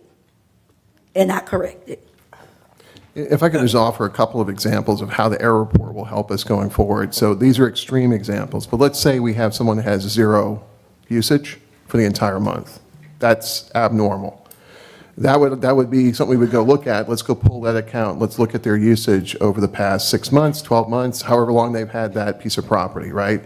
And determine, maybe they're not there. Maybe the water is shut off, or maybe that's a misread. Maybe their meter didn't get picked up by the wireless meter. Or conversely, if you got someone that has a 100,000 gallon reading, and it's a single family residential home, that's probably an error. So that will allow us to go back into their billing history for that particular account. So every time we generate the billing, we'll be able to generate this error report, look for those anomalies, those really low readings and those really high readings, and then go back and look at the billing history for that customer. And we can go back in the billing history basically to when they set up that account.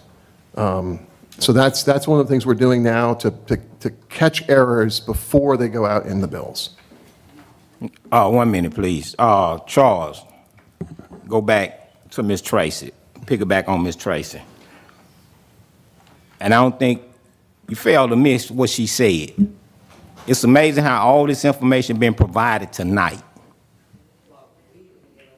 And yet, going back to the budget, which was in June, this is what you told the city councilman.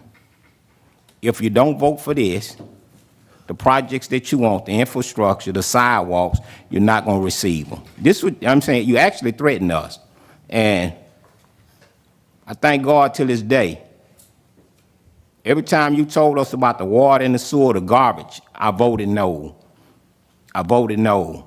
And I kept voting no. And I even had somebody reach out to me, tell me about the 2,000 gallons.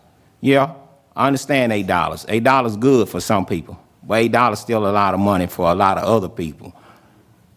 What you don't realize, and what the folks out here don't realize, it's amazing how you brought all this information, this big slide that you just gave today. This slide should have been presented a long time ago. And President Kip, he just said it. He just got his information a couple of days ago. And I asked about this a couple of weeks ago, and I normally don't tell nobody what I'm gonna do. But I just sit there and said, I gave you a month notice now, just to see how you're gonna solve the problem. And I still see you're rumbling, as we call it in the neighborhood. You do a lot of talking. But see, we still have a problem, just like Mr. Sam just said, about these people that already paid these water bills. You know, I noticed Miss Megan, and it's the truth. I've been trying to get her to come out to the council meeting. She truly don't have time, but you don't see how much time it's taking. Shouldn't nobody have to come out? I'm saying District 3. They should be able to tell me their problems, and I should be able to come up here and talk about their problems, solve their problems.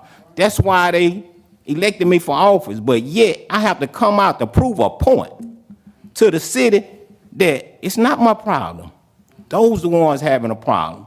And you sit here gave this big election on what's going on, but yet last week we introduced it. This should have been done then. That's what I've been asking for the longest. Let me be aware of what's going on. Don't just throw nothing on me.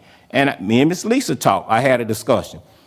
If everything can approach her a week in advance before the city council meeting start, I have time to look over a lot of this stuff. We don't have time to look over nothing on the agenda.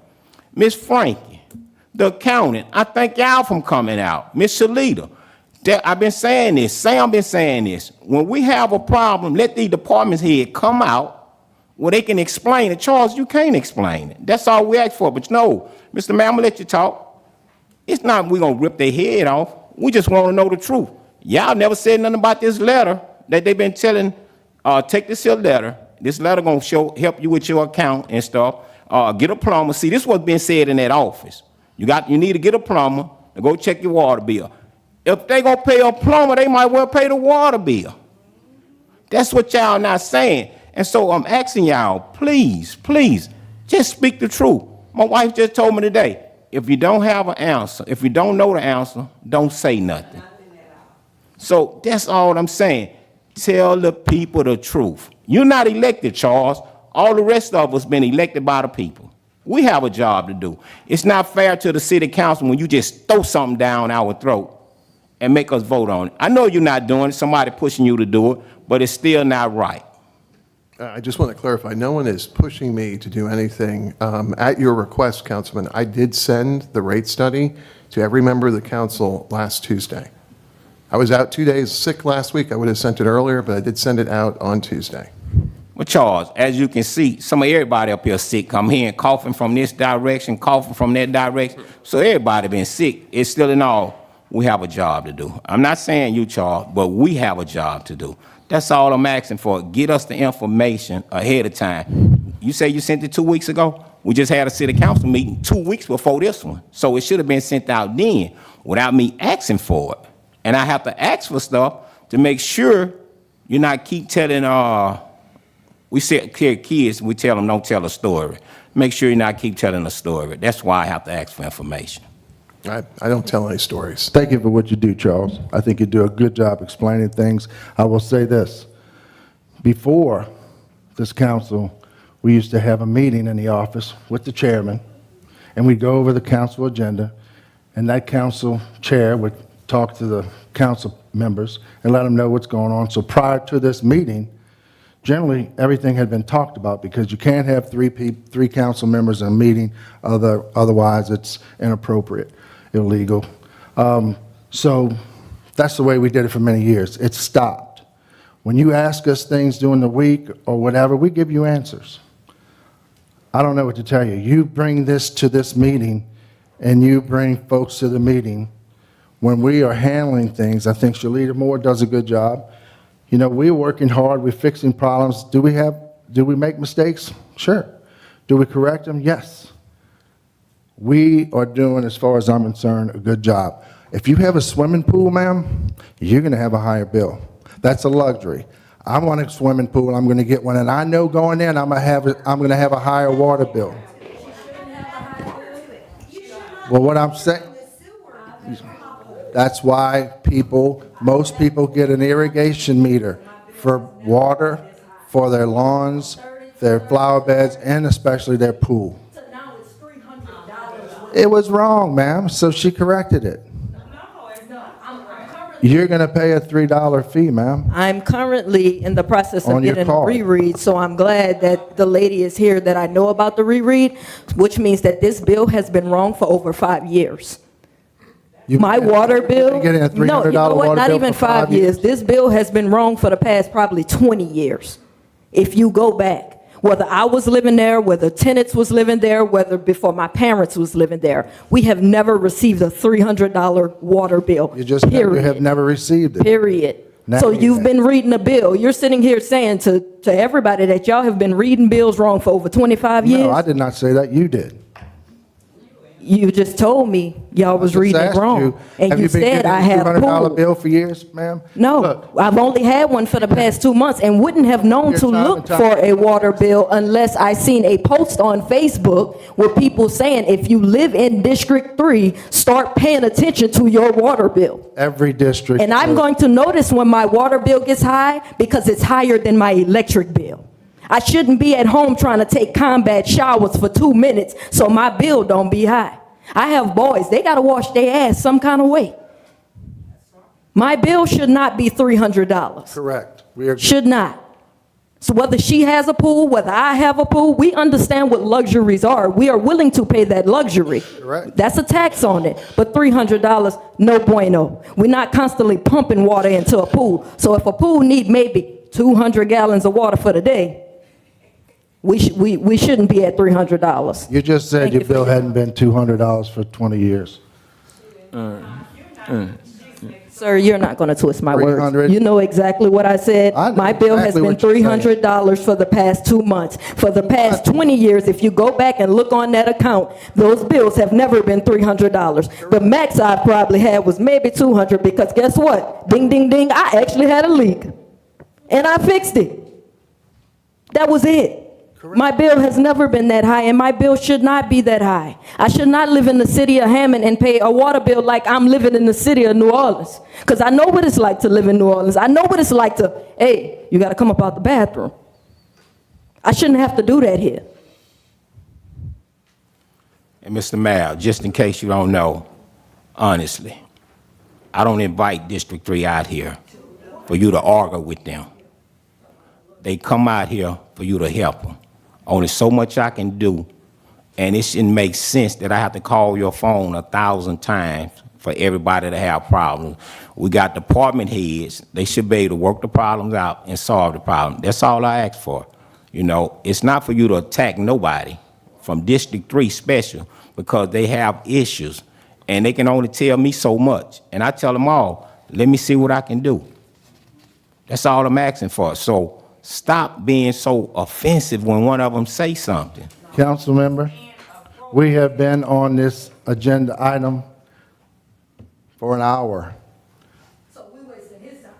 No, the issue has, you've said the same thing over and over. You should only be able to come up once. That's the issue. Communication Explain management. You said it, she said it. There is no way this study shouldn't have been online when you had it. When y'all had something solid and concrete enough to put on a PowerPoint, we should have known. Do I like crunching PowerPoints after work? No. But when it comes to my pocket, I'm going to crunch that PowerPoint. I'm going to look at that Excel spreadsheet. I'm going to make sure your formulas are actually calculating the way they're supposed to be calculating. That's my money at the end of the day. And we want That's you to their have- money at the end of the day. And we want you to She should have been money. informed. You've Again, had 3 communication months. management. Do you think this young, don't mean to call you old, ma'am, but do you think this seasoned lady back here gonna crunch this PowerPoint? But meanwhile, while y'all posting everything else on the Hammond Facebook page, post and tell people that their rates are going up. Let them know what's going on. We sent that out. Let them know what's going on. Send it out in every form. There aren't just people that's on Facebook. Y'all have communications page. Employ your communications manager to get the word out. You don't. You don't. Because guess what? I came to this meeting for something else and walked into a whole lot that's going on in my neighborhood that I didn't know about. And guess what? I got to come back Thursday because what I came for, not even tonight. So you're not getting the information out. And you're defensive and you're not trying to hear what we're actually saying. You're not trying to hear what we're saying, and you basically just told these people that they're wasting your time because they're expressing what they need to you and to the people that we voted for. So let me just clarify something. We put in the billing 3 months ahead of the increase, a notice that there would be a rate increase. We also included letters that went out to every city customer describing the increase. It was a 2-page document. The first page was a letter from the mayor explaining what was going on and why, and the backside gave examples of what the rates were prior, what the rates would be after, gave an example of a minimum bill. So that was communicated. Like I said earlier, I went on the radio and talked about it. We put it on our website and Facebook. We talked about it at 6 meetings during the budget work sessions. Sorry, I was...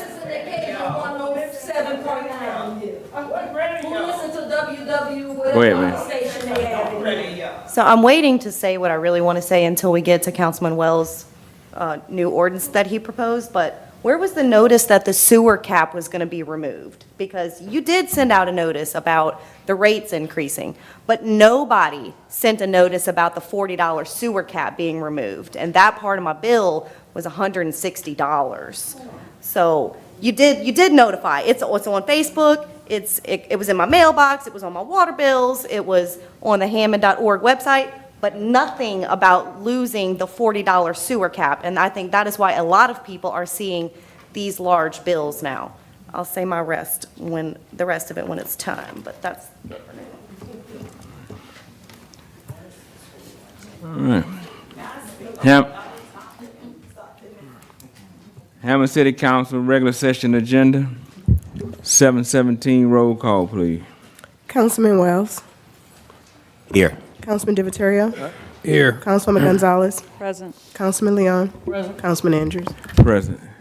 At this time, I'm going to ask Mr. Ronald Matthews to come up, please, and give us our opening prayer.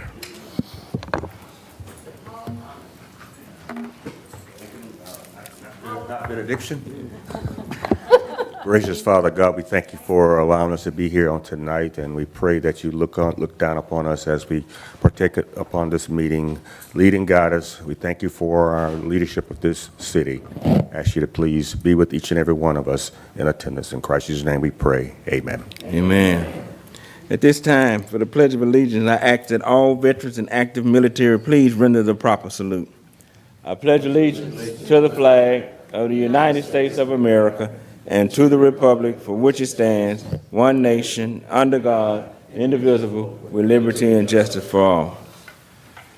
At this time, I'll ask for approval of our January 27, 2026 meeting minutes, please. Make a motion to approve. Second. Councilman Wells. Councilwoman Gonzalez. Aye. Councilman Divatario. Aye. Councilman Leon. Aye. Councilman Andrews. Aye. Final adoption of ordinance, old business number 1. Final adoption of an ordinance to approve a major subdivision by Chad Stevens at 610 Hewitt Road, located in District 3. The Planning and Zoning Commission, hearing no opposition, recommends adoption 5-0. Was this the item the lady wanted to speak on? Is she here? No, you. Is this the item she wants to speak on?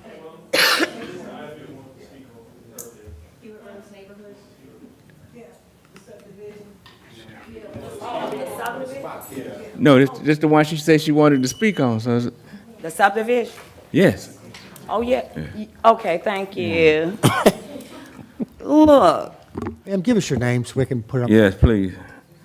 Ms. V? No, I just need a name and city. It's fine with your name and city. Hammond. So where this taking place? I really don't understand. I don't know who's trying to build, but the mayor, he classified that as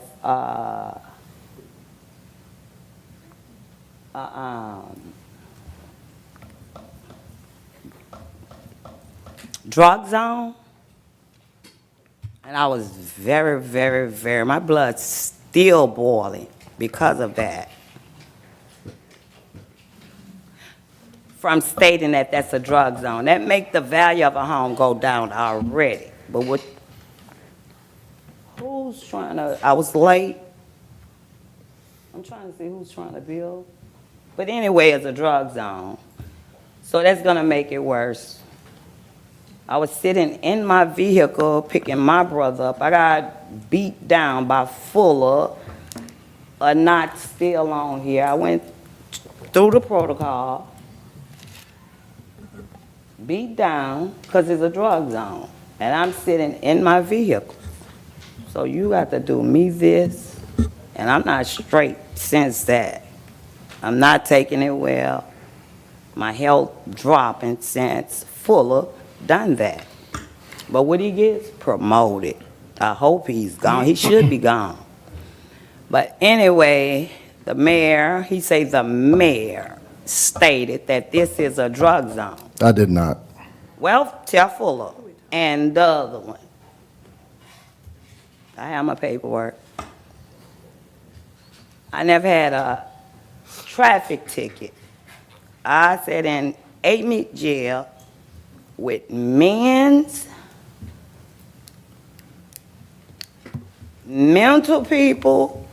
That was a scary feeling. I'm old. Right? I got out. I went straight to the DA. DA had done, already wrote it up within, that wasn't 24 hours. Reject. This lady never had a traffic ticket, but both of them, it came out. They tried to say it silently when they did get me to Hammond. Roughed me up, told me to get up there. I said, you have to put me up there. I have rheumatoid arthritis. I can't step up there. You don't have a running board. Took me to jail. They was in a white. I have it all on film. I could show it. If somebody plugged the phone up and look, y'all gonna see it was bad.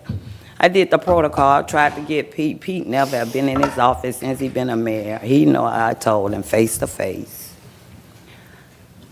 But anyway, it's a drug zone. Yeah. They stated it's a drug zone. Ma'am. And Ma'am. I feel like, Ma'am. hold on, let me feel like. No, ma'am. That is too much gonna go on in that area. You know what I'm saying? So if it's already, they made it a drug zone, now you're trying to build all of this over there. I just say find somewhere else. Okay. I mean, that's just my opinion, find somewhere else. Well, I can't turn my neck to look back. Right. Yeah. But I mean, I'm serious. That's gonna be too much over there. Too much. And I know that the value, it's gonna drop. It's going to drop. I've been there 30 years. 30. So I really don't want that. I really don't want it. And it don't need to be for the rest, because guess what? I'm already searching. When I heard about it, I'm searching, trying to move. But my home is still gonna be there. You know, they have older people been there. So you mix in all kind of sorts of people. So I know I'm running. But I will speak up for the rest who've been there a lifetime. And I've been there since 2007. Now what you want? All right. I was giving you your opportunity to speak. No, you say, No, no. ma'am, if you were We- given me no, opportunity, what the- don't cut me off, let me finish now. Okay, go ahead. May I help you? Go ahead, because I'm going to speak when you I finish. say, may I help you? Are you through? Or- I say, may I help you after I got done? Don't interrupt me. We too grown. I'm super duper grown. Okay. I don't know your age, but now I'm asking. I'm 53. That's my I age. got you beat. Okay, I'm 60. all right. May I help Well, you? No. Oh, What I was asking you earlier was to stay on point about the neighborhood with the building of the homes. I had. all of that Right. all of that was pertaining to that neighborhood. And I got that once you got Look, to that point. it's not. Where Pete? Why did Pete leave? Because I really need him to go pay that doctor bill. Contusion on both wrists, contusion on, now you want me to go there? Pete know me. I went to Pete's office and talked to Pete. I voted for Pete. When I put Pete in 2 weeks later, Republican, what? Yes, I did. Went, look, Pete, eye to eye. I say, so you got in there for once. You're not a mayor. I never seen a mayor never speak for his city. You never been on television talking about a storm, talking about COVID. I did. Well, I don't like television. That's why he's saying the radio and television. I don't watch that. Huh? Social media. That's how y'all take life now. Still send me the old fashioned way. I want paperwork. Anything you have to get to me, I want paperwork. I appreciate it. But all of that is within that. You tried to make it go down. He said it was a dope zone. Dope, whatever. Drug area. That's a drug zone. They say their mayor said it. So all I could do is say what they said to rough me up. But I haven't seen Fuller yet. But I did find him on social media, but I still tell him. Still looking for him, that old lady. In addition to everything else that the people of Hewitt has basically been saying, I want to bring up that schooling, right? We putting 59 more homes, single homes, that's going to bring more families, more kids. Greenville Park Leadership Academy, the old Hammond Junior High, it's already 4th through 8th grade. When I went to that school, it was 7th through 8th grade and it was packed in. Now it's 4th through 8th grade and it's more packed. We're mixing younger kids with older kids at this point. My kids are young and they come home and they tell me how they see what the older kids are doing. So now we're adding to that as well. So while they're dangling the taxes and the funding you're going to get from it, dangle a new school in front of us that's going to accommodate the amount of kids that's in the community. So keep that into consideration as well.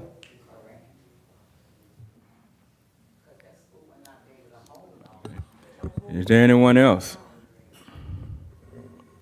All right. Pleasure of the council. I think District 3 have spoken. And I'm a man of my word, and I'm going to continue to do what District 3 asked me to do. So I'm definitely going to vote against this project.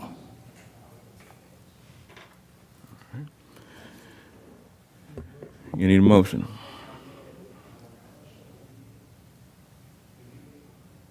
I'll make a motion to approve. Second.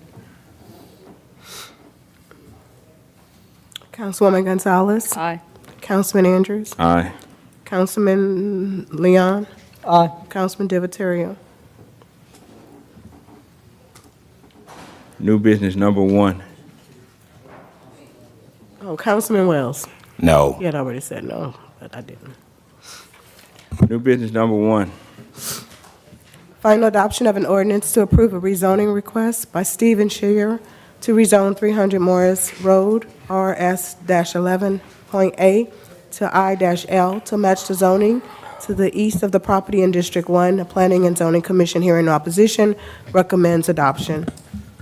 The city is asking for the council's consideration of this item.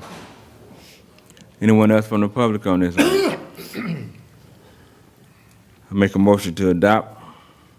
Second. Councilman Divatario. Aye. Councilman Leon. Aye. Councilman Andrews. Aye. Councilman Wells. Aye. Councilwoman Gonzalez. Aye. Final adoption number 2. Final adoption of an ordinance to approve a rezoning request by Mona Pellicino to rezone 502 East Morris Avenue from RM-2 to MX-C for a counseling office in District 2. The Planning and Zoning Commission, hearing no opposition, recommends adoption 5-0. Again, we are asking for the council's consideration of this item. Anyone from the public on this item? I make a motion to adopt. Second. Councilwoman Gonzalez. Aye. Councilman Wells. Who in District 2? That's mine. Okay, aye. Councilman Diphtheria. Aye.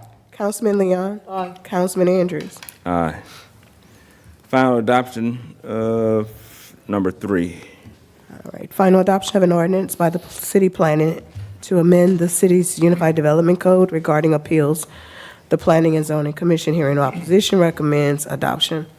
We're asking that the council consider tabling this item so we can make sure we have the correct agenda item and attachment for the next meeting. Make a motion to table. Second. Councilwoman Gonzalez. Aye. Councilman Wells. Aye. Councilman Diphtheria. Aye. Councilman Leon. Councilman Andrews. Aye. Final adoption of ordinance number 4. Final adoption of an ordinance to eliminate the 2,000-gallon minimum charge for water services. Again, we're asking for the council's consideration of this item.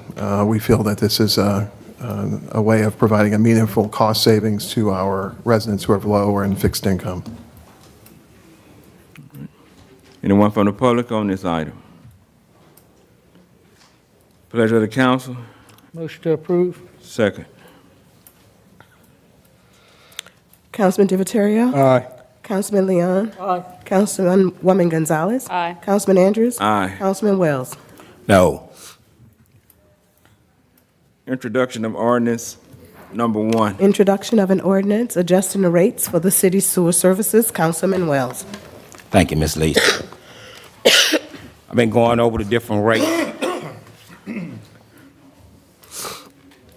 Once again, I've been going over the different rates, and what I'm asking for is that since this water bill been so much and the sewer rates have jumped so high, I would like for us to go back to the old sewer rates, and that'll help out on the water bill. That's it. Anyone from the public on this item? It's me again, Megan Hammond. I'm here to discuss the removal of the sewer cap on our water bills. You sent out a notice that rates were increasing, but where was the notice that the cap was being removed? Why was it removed? The sewer portion of my recent water bill, one of my recent water bills, was over $153. That number alone is more than double what my family budgets for to pay the entire water bill. Just the sewer portion of one bill was nearly double what 2 months' worth of water bills used to look like. If you're not going to meter the sewer, then one fair and reasonable option is to reinstate a sewer cap. Otherwise, you are charging citizens for a service they are not receiving to the degree you are charging them for. If you do choose to go the route of a cap, I hope it will be more reasonable than the $85 mentioned at the last meeting, since you cannot accurately meter sewer usage. There are too many ways that water can be used that does not involve the sewer system. Here are some examples of ways water can be used inside the home and not returned to the sewer that perhaps may not have been considered.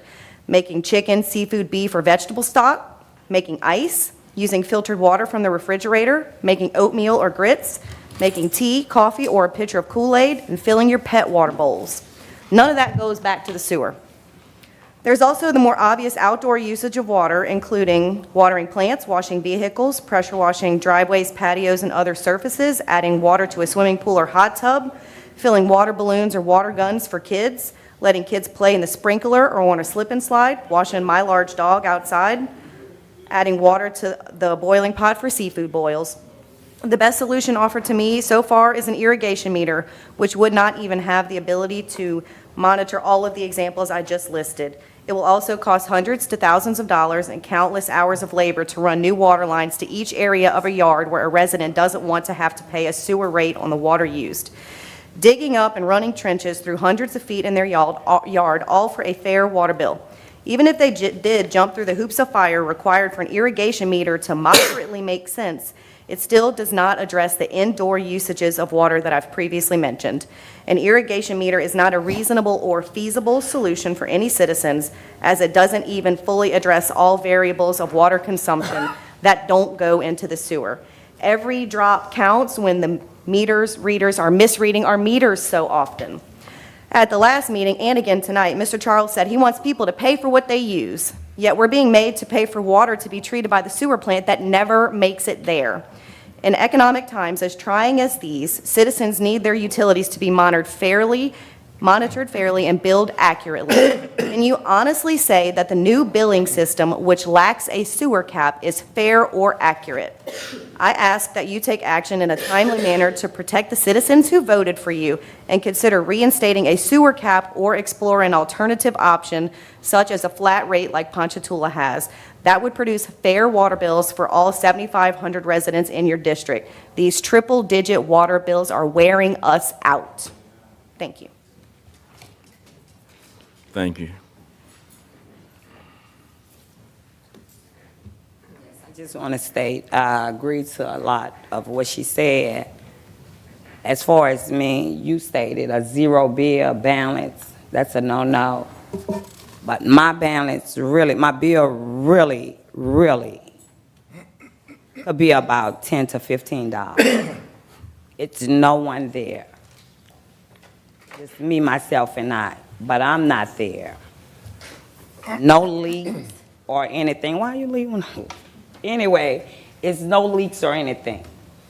So yes, my bill should, since 2007 to 2026, you know, like we had to run in. My bill been at $32.30 since I've been there. I pops up with 100 and I'm like, what is this, Shalita? Who may I speak with besides you? I'll just send a reread. I say, no, every time you send a reread, I get a letter, less than a week. It's that, it's correct. How is it correct? So I went outside. I have it set up where I know no one touched it. So yes, they need to do something. I need mine to be a flat rate, all of this. I don't use it. I mean, if you check with the garbage company, I call the number on the side, they will tell you our trash can is never outside. There's no trash in it. No one's there.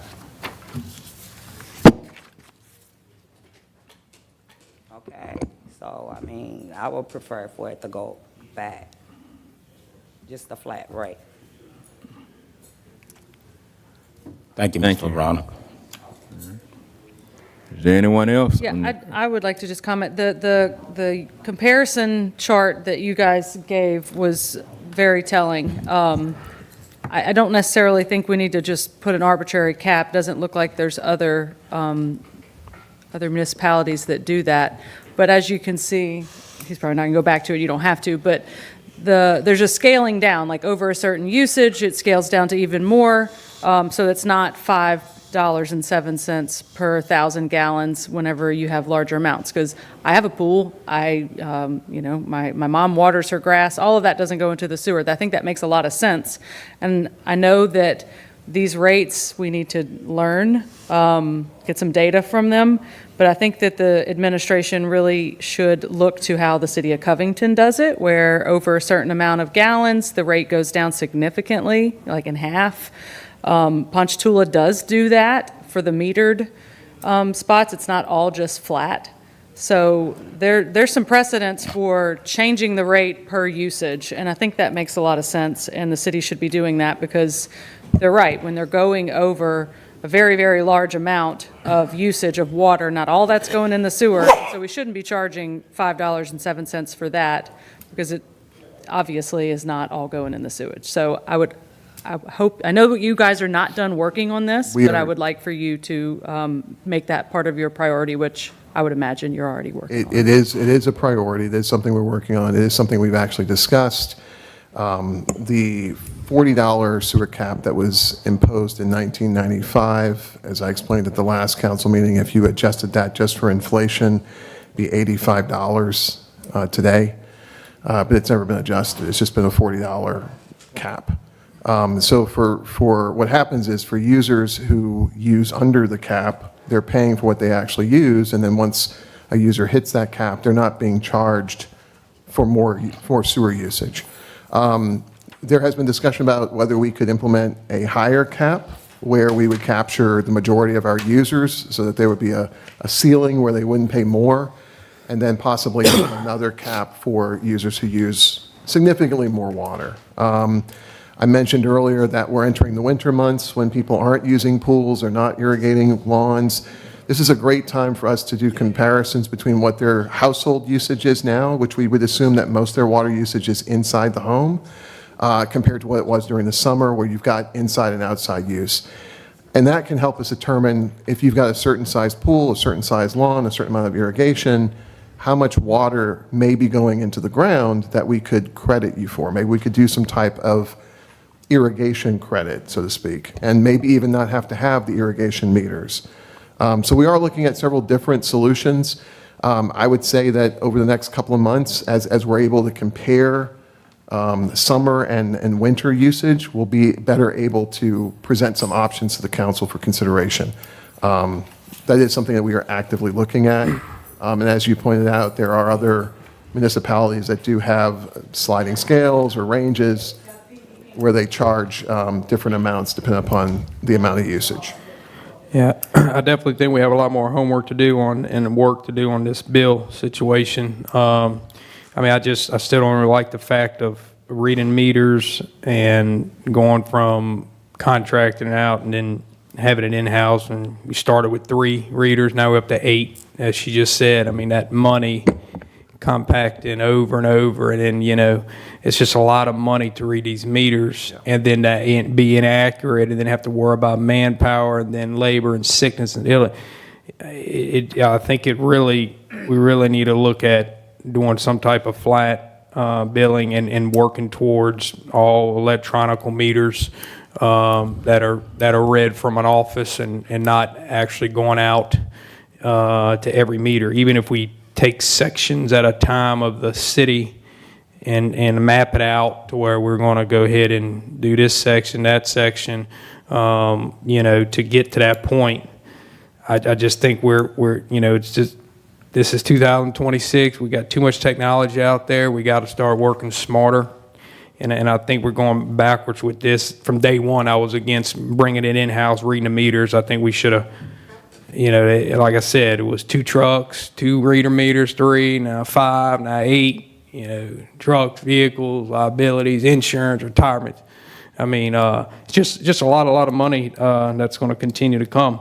And, you know, it's something that I hope y'all really are focused on trying to get done and not just kicking it down the road and getting it really figured out one way or another. No, we actually plan to have a meeting with one of the local utility companies that does provide the automated meter reading, as you're describing.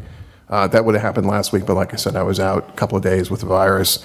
Hoping that we can set that up, if not this week, next week, so that by the time of the next council meeting, maybe we'll have some numbers that we can discuss with the council. That would be good. And I think, I'm sorry. Also, Charles, I would like to make a suggestion too, that some of the city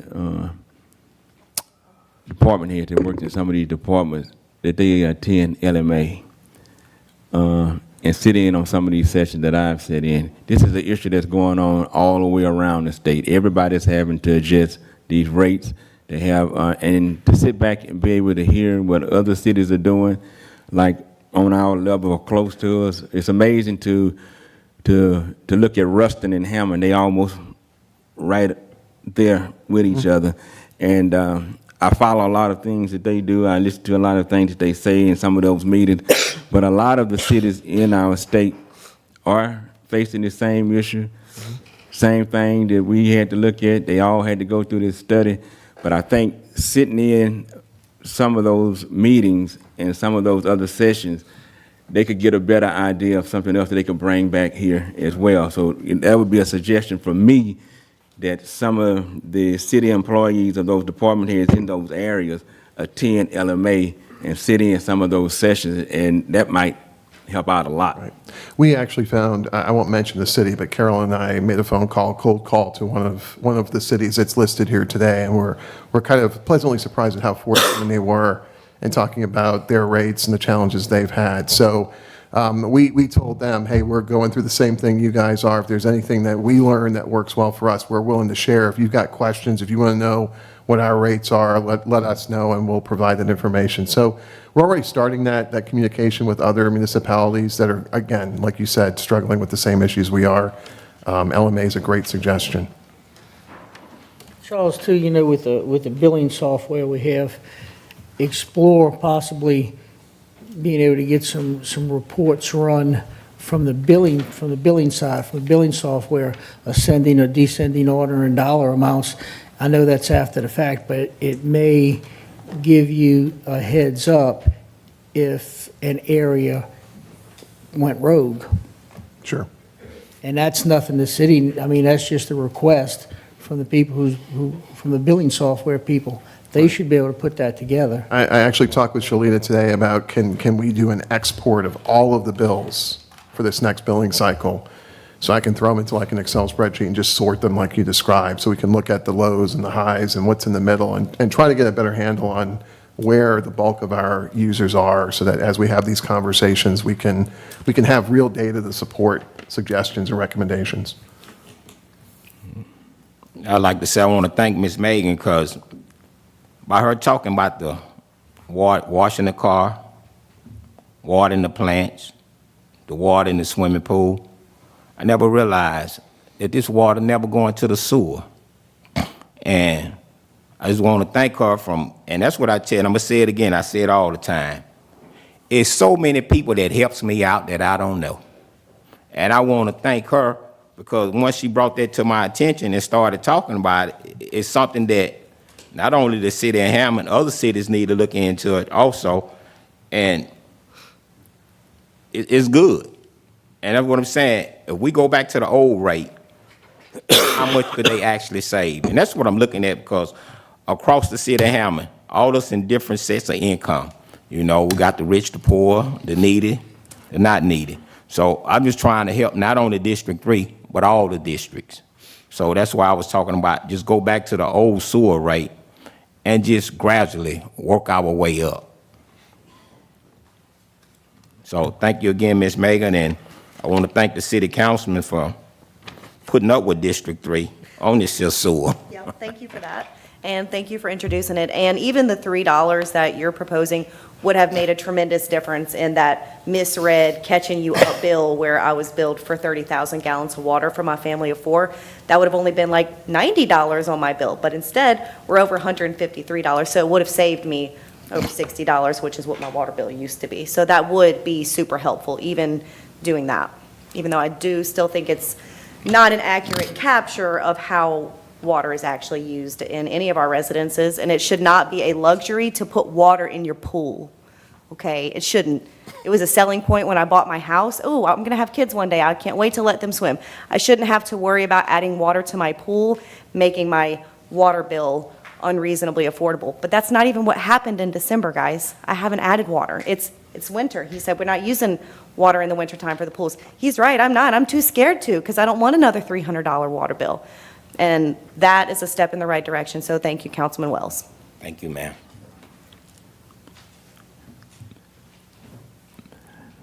All right, I have one question dealing with this.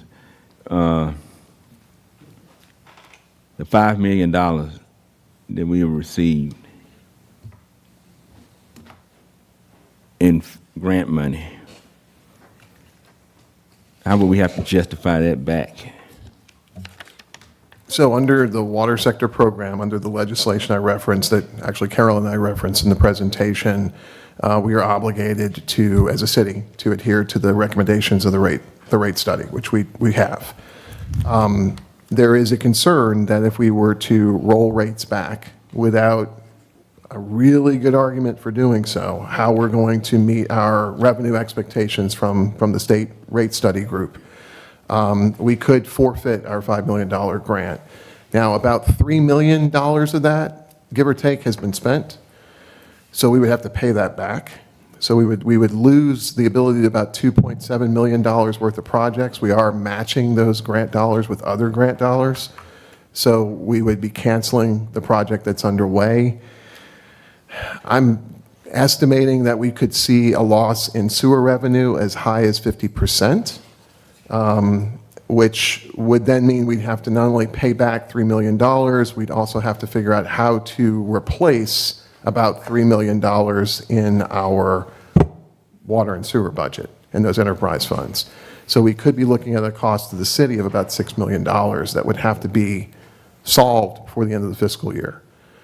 And I don't know where that money would come from. Thank you. Well, now that you brought that up, you finished? Yeah. Huh? Now that you brought that up, how much money are we collecting from Tangipahoa Parish School System for the water and sewer? I don't have those numbers in front of me, Councilman. Okay. Do you know how much they supposed to charge per student at the schools? I don't have those numbers in front of me. I know. So once you get those numbers and see how much we're collecting, let me know that, and they're gonna help you with that grant. And I'm glad you brought that grant up, Kip. We hear about these grants all the time, and I was hoping you would say it, but I see you didn't say it. Now give us a layout where those grants went to. The money that you done spent on the grants, give us a layout for each district, each area, where the money was actually spent, the grant money that you actually used. Because I heard a lot of grant money and budget money, so it was so many numbers that I didn't write none of them down. But it's amazing that you can always get grant money dealing with water and sewer. But where do the work go to? Because I know District 3 have a lot of issues, what's going on, and we're not saying that we're getting all these subdivisions. A lot of the money that these subdivisions should be paying up front, how much are they paying for the sewer? Because I know we did the study, well, Chucknam did the study, the engineer, the city engineer. They did the study and say this new subdivision, it's not going to have an impact on the sewer. You know, very little impact. If a person put one extra bathroom in their house, it's definitely going to have an impact. So these are the things that we need to talk about. So we study letting these new subdivisions come into the area, and we're not actually charging them the right fees. And just to throw this out here for y'all can go do the homework, in Ponchatoula, to build a duplex, the impact fees are $12,000. So go and look for you'll know exactly what I'm talking about. And so the impact fees for this new subdivision that y'all just accepted, how much of that money that the city gonna get, you know? So that's what I'm asking for. And then we need to stop letting these subdivisions, and y'all don't see it, and it's sad that we started accepting subdivisions into Hammond. No, we can't stop them. But we can ask them to pay for a traffic study that we need done. And so since they're not paying for the traffic study, the city need to pay for the traffic study. We're having problems, and Ms. Megan, them, I don't blame them. I don't stay on that street. But it's a lot of traffic coming through there. And so that's what we need to look at. I don't want this by your house, and I don't want it by my house. So we do have a problem with what's going on.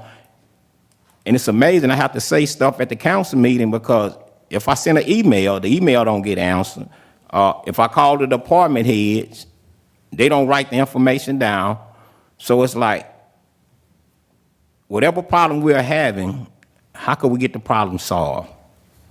And the mayor, he just showed us how he felt. I'm going to say his stomach hurt. So that's why he left out. Anyone else? All right. Pleasure of the council.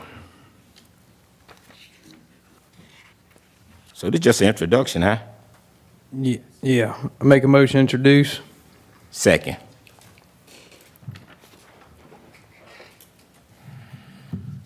Councilman Wells. Aye. Councilman Divatario. Aye. Councilman Andrews. No. Councilwoman Gonzalez. No. Councilman Leon. No. Resolution number 1. A resolution to approve Hammond Sit Go located at 1200 South Morrison Boulevard, Hammond, Louisiana, 70401, to obtain a permit to sell packaged high-low alcohol. The owner is O.M. Morrison Hammond Oil, LLC. We should have a representative here tonight from the business. My understanding is they've met all of the requirements for the alcohol permit, and we're asking for that consideration from the council today. How you doing? Good day. I'm here, Achal Darji, and on behalf of the company OM Morrison Hammond All LLC, just seeking for the permit. So you're the new owner? Yes, sir. Okay, One of the owner. okay. All right. Anyone else on this item? Pleasure to council. Make a motion approved. Second. Councilwoman Gonzalez. Aye. Councilman Leon. Councilman Wells. Councilman Andrews. Aye. Councilman Divatario. Aye. Resolution number 2. A resolution to approve a lounge trio located at 900 Magazine Street, Hammond, Louisiana, 70403, to obtain an alcohol permit for a restaurant. The owner is Geisha Early Cut. Geisha Early Cut, Hammond. They've met all the requirements for the permit. We're asking for the council's consideration. Okay. Is there anyone else from the public on this item? Pleasure to council. It's your district. You good? Yes, sir, I'm fine. Yeah. Motion to approve. Second. Councilwoman Gonzalez. Aye. Councilman Divatario. Aye. Councilman Leon. Aye. Councilman Andrews. Aye. Councilman Wells. Thank you, guys. Well, resolution number 3.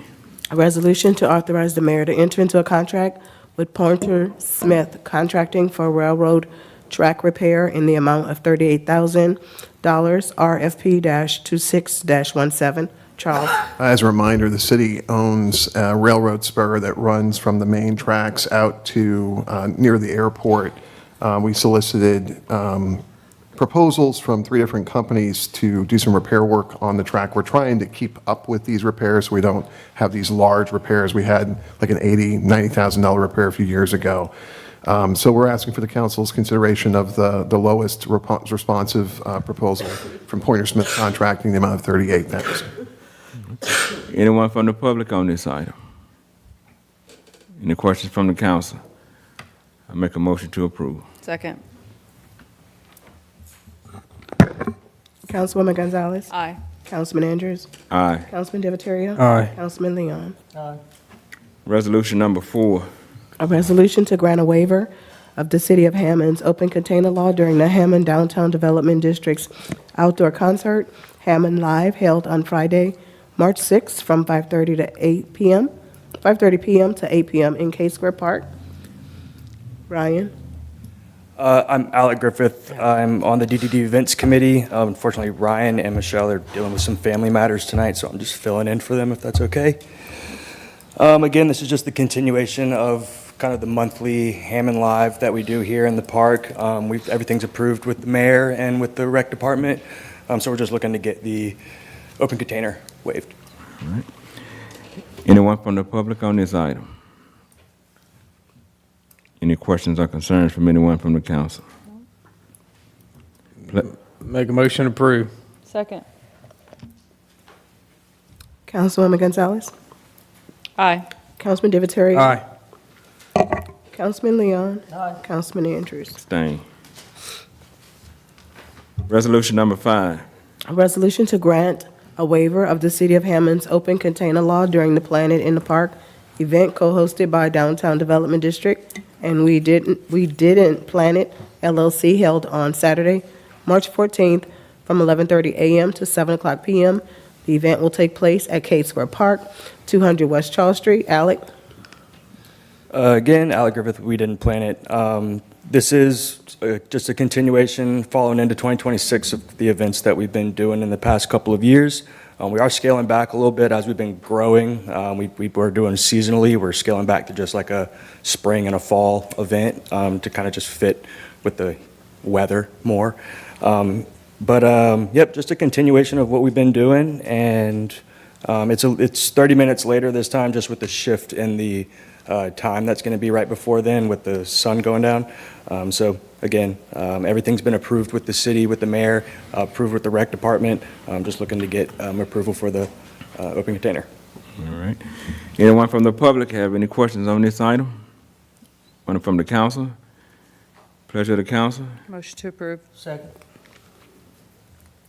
Councilwoman Gonzalez? Aye.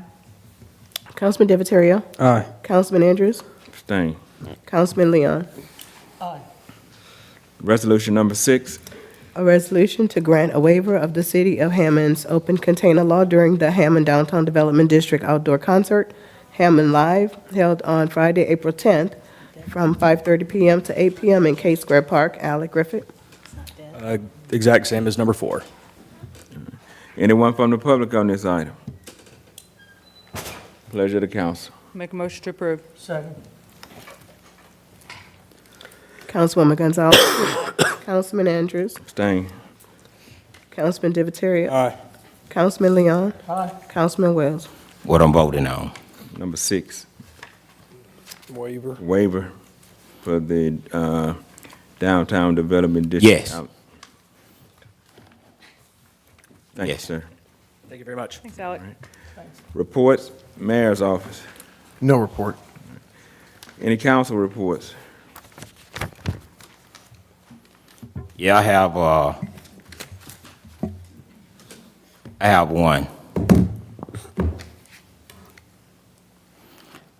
I talked to Miss Dory, 1202 South Spruce Street.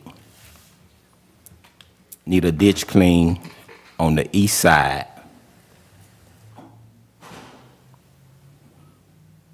And Charles, maybe you, the mayor, and me can go out and look at Spruce Street. You got trees growing all on the street. Yes. Grass growing all through the cracks. That's how bad the street is. Is this the same 1200 block or somewhere else? No, it's the same. It's a dead end.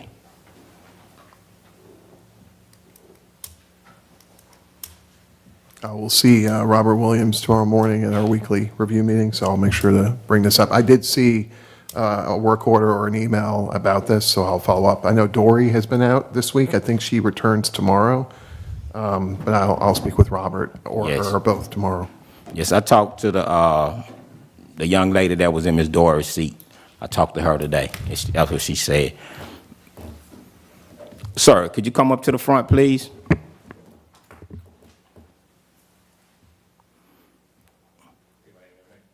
Yes, give your name. My name is Bell. I live at 1008 Mooney Avenue.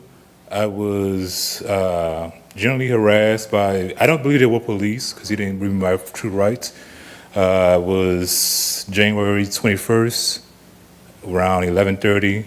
He claimed that somebody had stole something from Dollar Tree. I had a bag of groceries that I gotten from Daily Bread. I told him that. He harassed me for about 20, 30 minutes with him, then maybe 6 other police that arrived. Then when I went to the police station to check on it to see what took place, they didn't have anything on record of that taking place. And so I'm just questioning what it was about. I kind of felt there could have been ICE people training, I don't really know, but they didn't really feel like they were cops. I don't really know what it was about. What was the date on that again? January 21st. January 21st? Around 11:30. 11:30 p.m.? PM? Yeah. A.M. AM. Because I was just coming from Daily Bread, getting whatever food they give out. And this was, you were on. I was on Mooney Avenue. I was directly in front of the house that where I live at. He was on the sidewalk. I was on the sidewalk. What was that address again? Was it 1008? Is that what you Yeah, said? on the corner. He said that someone had on the clothes that I had on, had on a gray jacket and gray shorts, but I had on tights. They generally let me go when they say they saw the video and the person had a hat on. At that point in time, my hair was not this. It was just wild, and so they let me go. Okay. And did the people that stopped you, did they identify themselves as Hammond police officers? Were they wearing any type of He did not. identifying? He just asked questions. He said, stop. He pulled up on a motorcycle. He said, stop. I said, why? He said, put down your bags. I asked again, why? He said, put down your bags and take you to jail. Once he said that, I reached into my pocket to get a phone to call my mother, and that's when he put his handcuffs on me. Okay. But they never identify themselves as Hammond police officers. I'm going to follow up with the chief and find out if he knows anything about this incident. He did say that it was all on camera because it was on the Body cam? yeah, the body cam. Okay. What was your name again, sir? Mr. Bell, Lance Bell, Lance Bell. Bill. And so, and the only reason I had him to come up, because I talked to him today, people in the neighborhood was telling me about it, and it actually was a police officer on a motorcycle, so I just want to know the procedures, how we're going to do this, and what's taking place, because right now, everybody afraid. Sure. And so, and if them body cams working, I would just like to see what take place, what was going Like on. I said, I will follow up with the chief tomorrow and see if we can figure out what transpired. If there was body cam footage, we'll ask for that, or, try to figure out what happened, if it was us or someone else. Cool. Appreciate it. Thank you. All right. Mr. Wells, Councilman, you know how to follow back up with this man? I don't want to ask him for his number or anything over the mic, but you know how to follow back up with him? You can get all the information from me. All right. All right, thanks a lot. Thank you, Councilman Kip, for putting that on the agenda about the sewer. I'm very disappointed in the council. It's amazing how we can vote no on stuff so fast, and yet you vote yes on stuff that you don't even know nothing about. And I'm gonna say it again, and I'm gonna keep saying it. When something is introduced into another councilman district, I will ask you, Ms. Lisa, please call the councilman first. I'm not gonna vote on nothing in a councilman district that they don't want. I say this, and Ms. Gonzalez say, you vote the way you want. No, if you don't want it in your community, you know your community better than me. I know my community. They come out, they say what they want, what they don't want. I'm gonna always go with the community. And look like we done lost track on who put us in office, but time gonna catch up. And when it catch up, it's gonna be a price to pay. Ma'am, thank you again for coming out, and Councilman Kip, I appreciate it that you keep letting the department heads come up, because they know more about the situation than anything.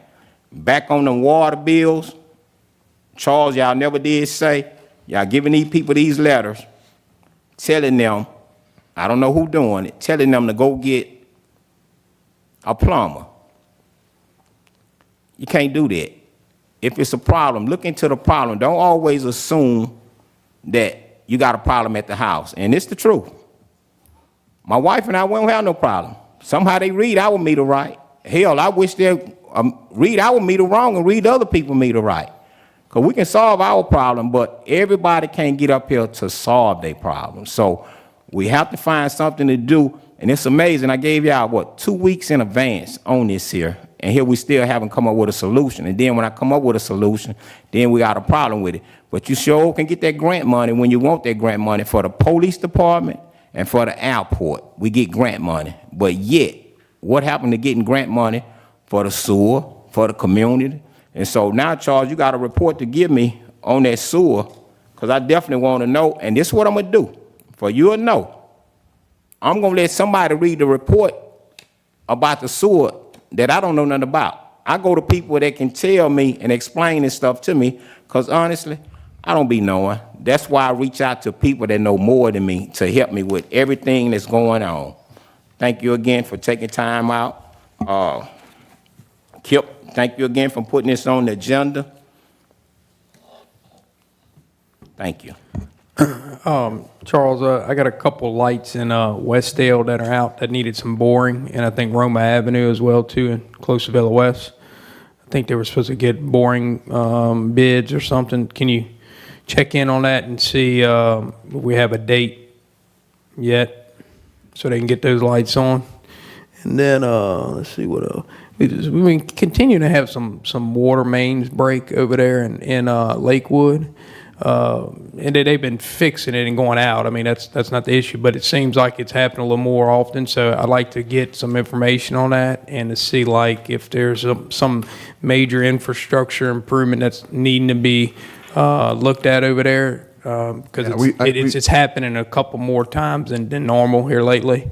I saw there was a Facebook post from the Lakewood subdivision about a water main that had broken for like, they're saying the third time. Yeah. So I did reach out to the guy. I did not get a response during the meeting, but I'll speak to him tomorrow. Give me an update on one it, of the too. photographs I saw, I noticed that they had marked for the utility, for the water line. Yeah. That suggests to me that there's some type of construction activity going in that area.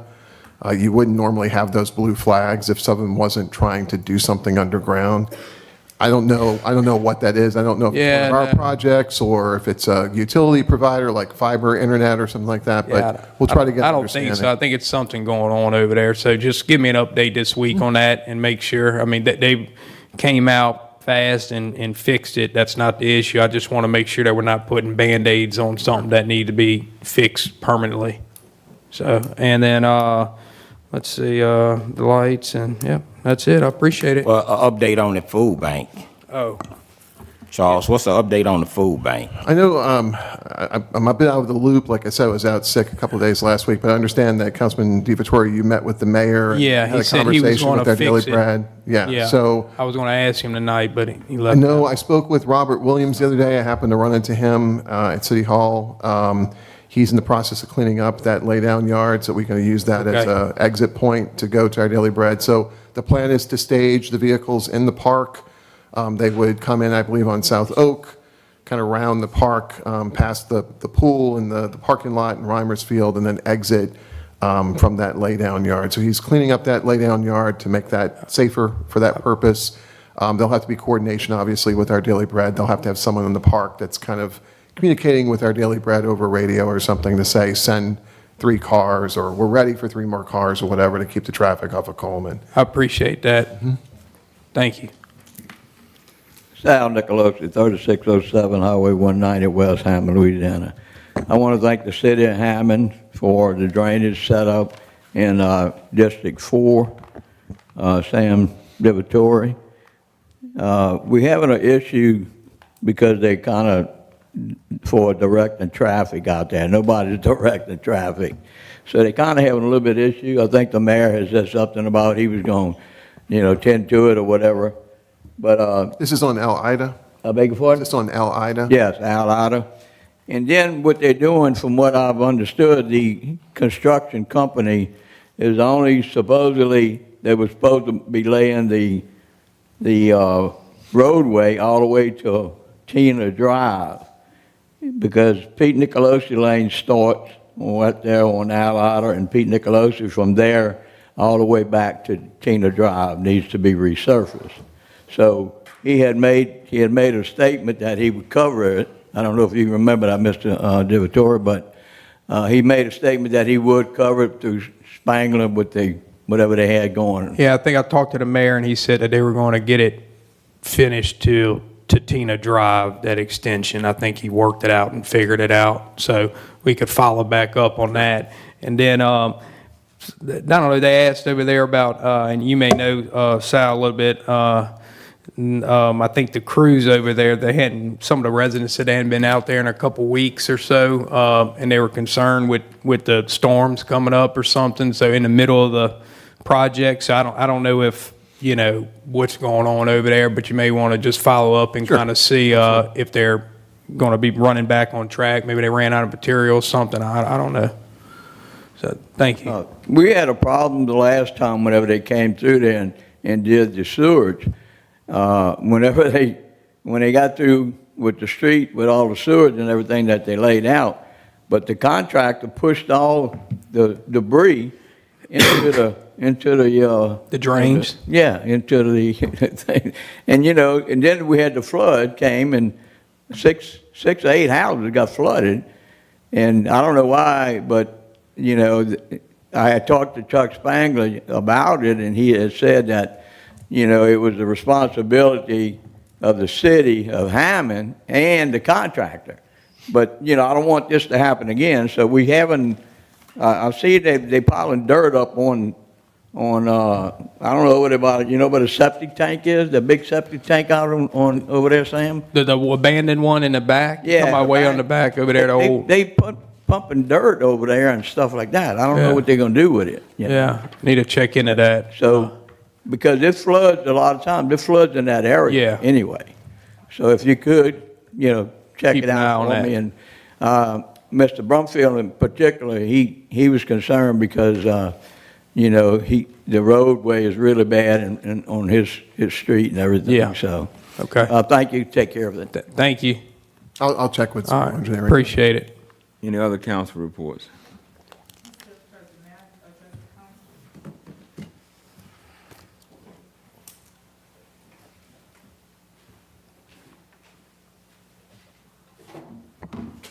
I have been coming to this council meeting for well over 15 years. And it was my understanding that when an ordinance would be introduced, you would allow it to be introduced. That was stated by several council people up here. So it was kind of disheartening to see that our ordinance was up for introduction tonight, specifically pertaining to the sewer, and you decided not to introduce it, which means that you will not allow people who had wanted to come talk about it at your next meeting to come and talk about it. And that's very disheartening, because you all had made a commitment previously that when ordinances are introduced, at least they'll be introduced for public discussion. Thank you for allowing me to say that. And Gonzalez, the one made that statement about when somebody introduces an ordinance, at least let the people hear what they have to say. It all gonna come back on you. Any other count? Oh, Lord, call the chief of police, because I know you good with it. Call the chief, so we can get this straight, because I don't want to leave here, then I get arrested. Hold up 1 second, I got something right here. I'm not going to jail, huh? No. Okay. Any other council reports? All right. The last meeting in January, we didn't get things straight settled with who's going to oversee the Wilbur Dangerfield Award this year. I went ahead and made contact with the people that's on that committee, because this will be their second go-around, which will be their last time. Since we didn't get to it, I went ahead and made contact with them. So they're in the process of doing what they need to do. I just need to know who's going to oversee the process of this. Aren't you doing that, you said? Yeah. Yeah. Since we didn't talk about it the last meeting in January, I know that it had to be done. So I went ahead and made contact with that team. Okay. So what I'm saying is, we still have to state on the record who's going to oversee the process. So need to make a motion, yeah, Kip, you want to oversee it? I'll go ahead and do it. Okay. I'm fine with that. President Kip, you continue to do it since you've been doing it. Yeah. Is that required to be like a resolution? No, okay, I don't think so. Not a necessary resolution, but it has to be stated, who's, President Kip, I'm good with you doing it, so. all right. Can I get a motion to adjourn, please? Meeting adjourned.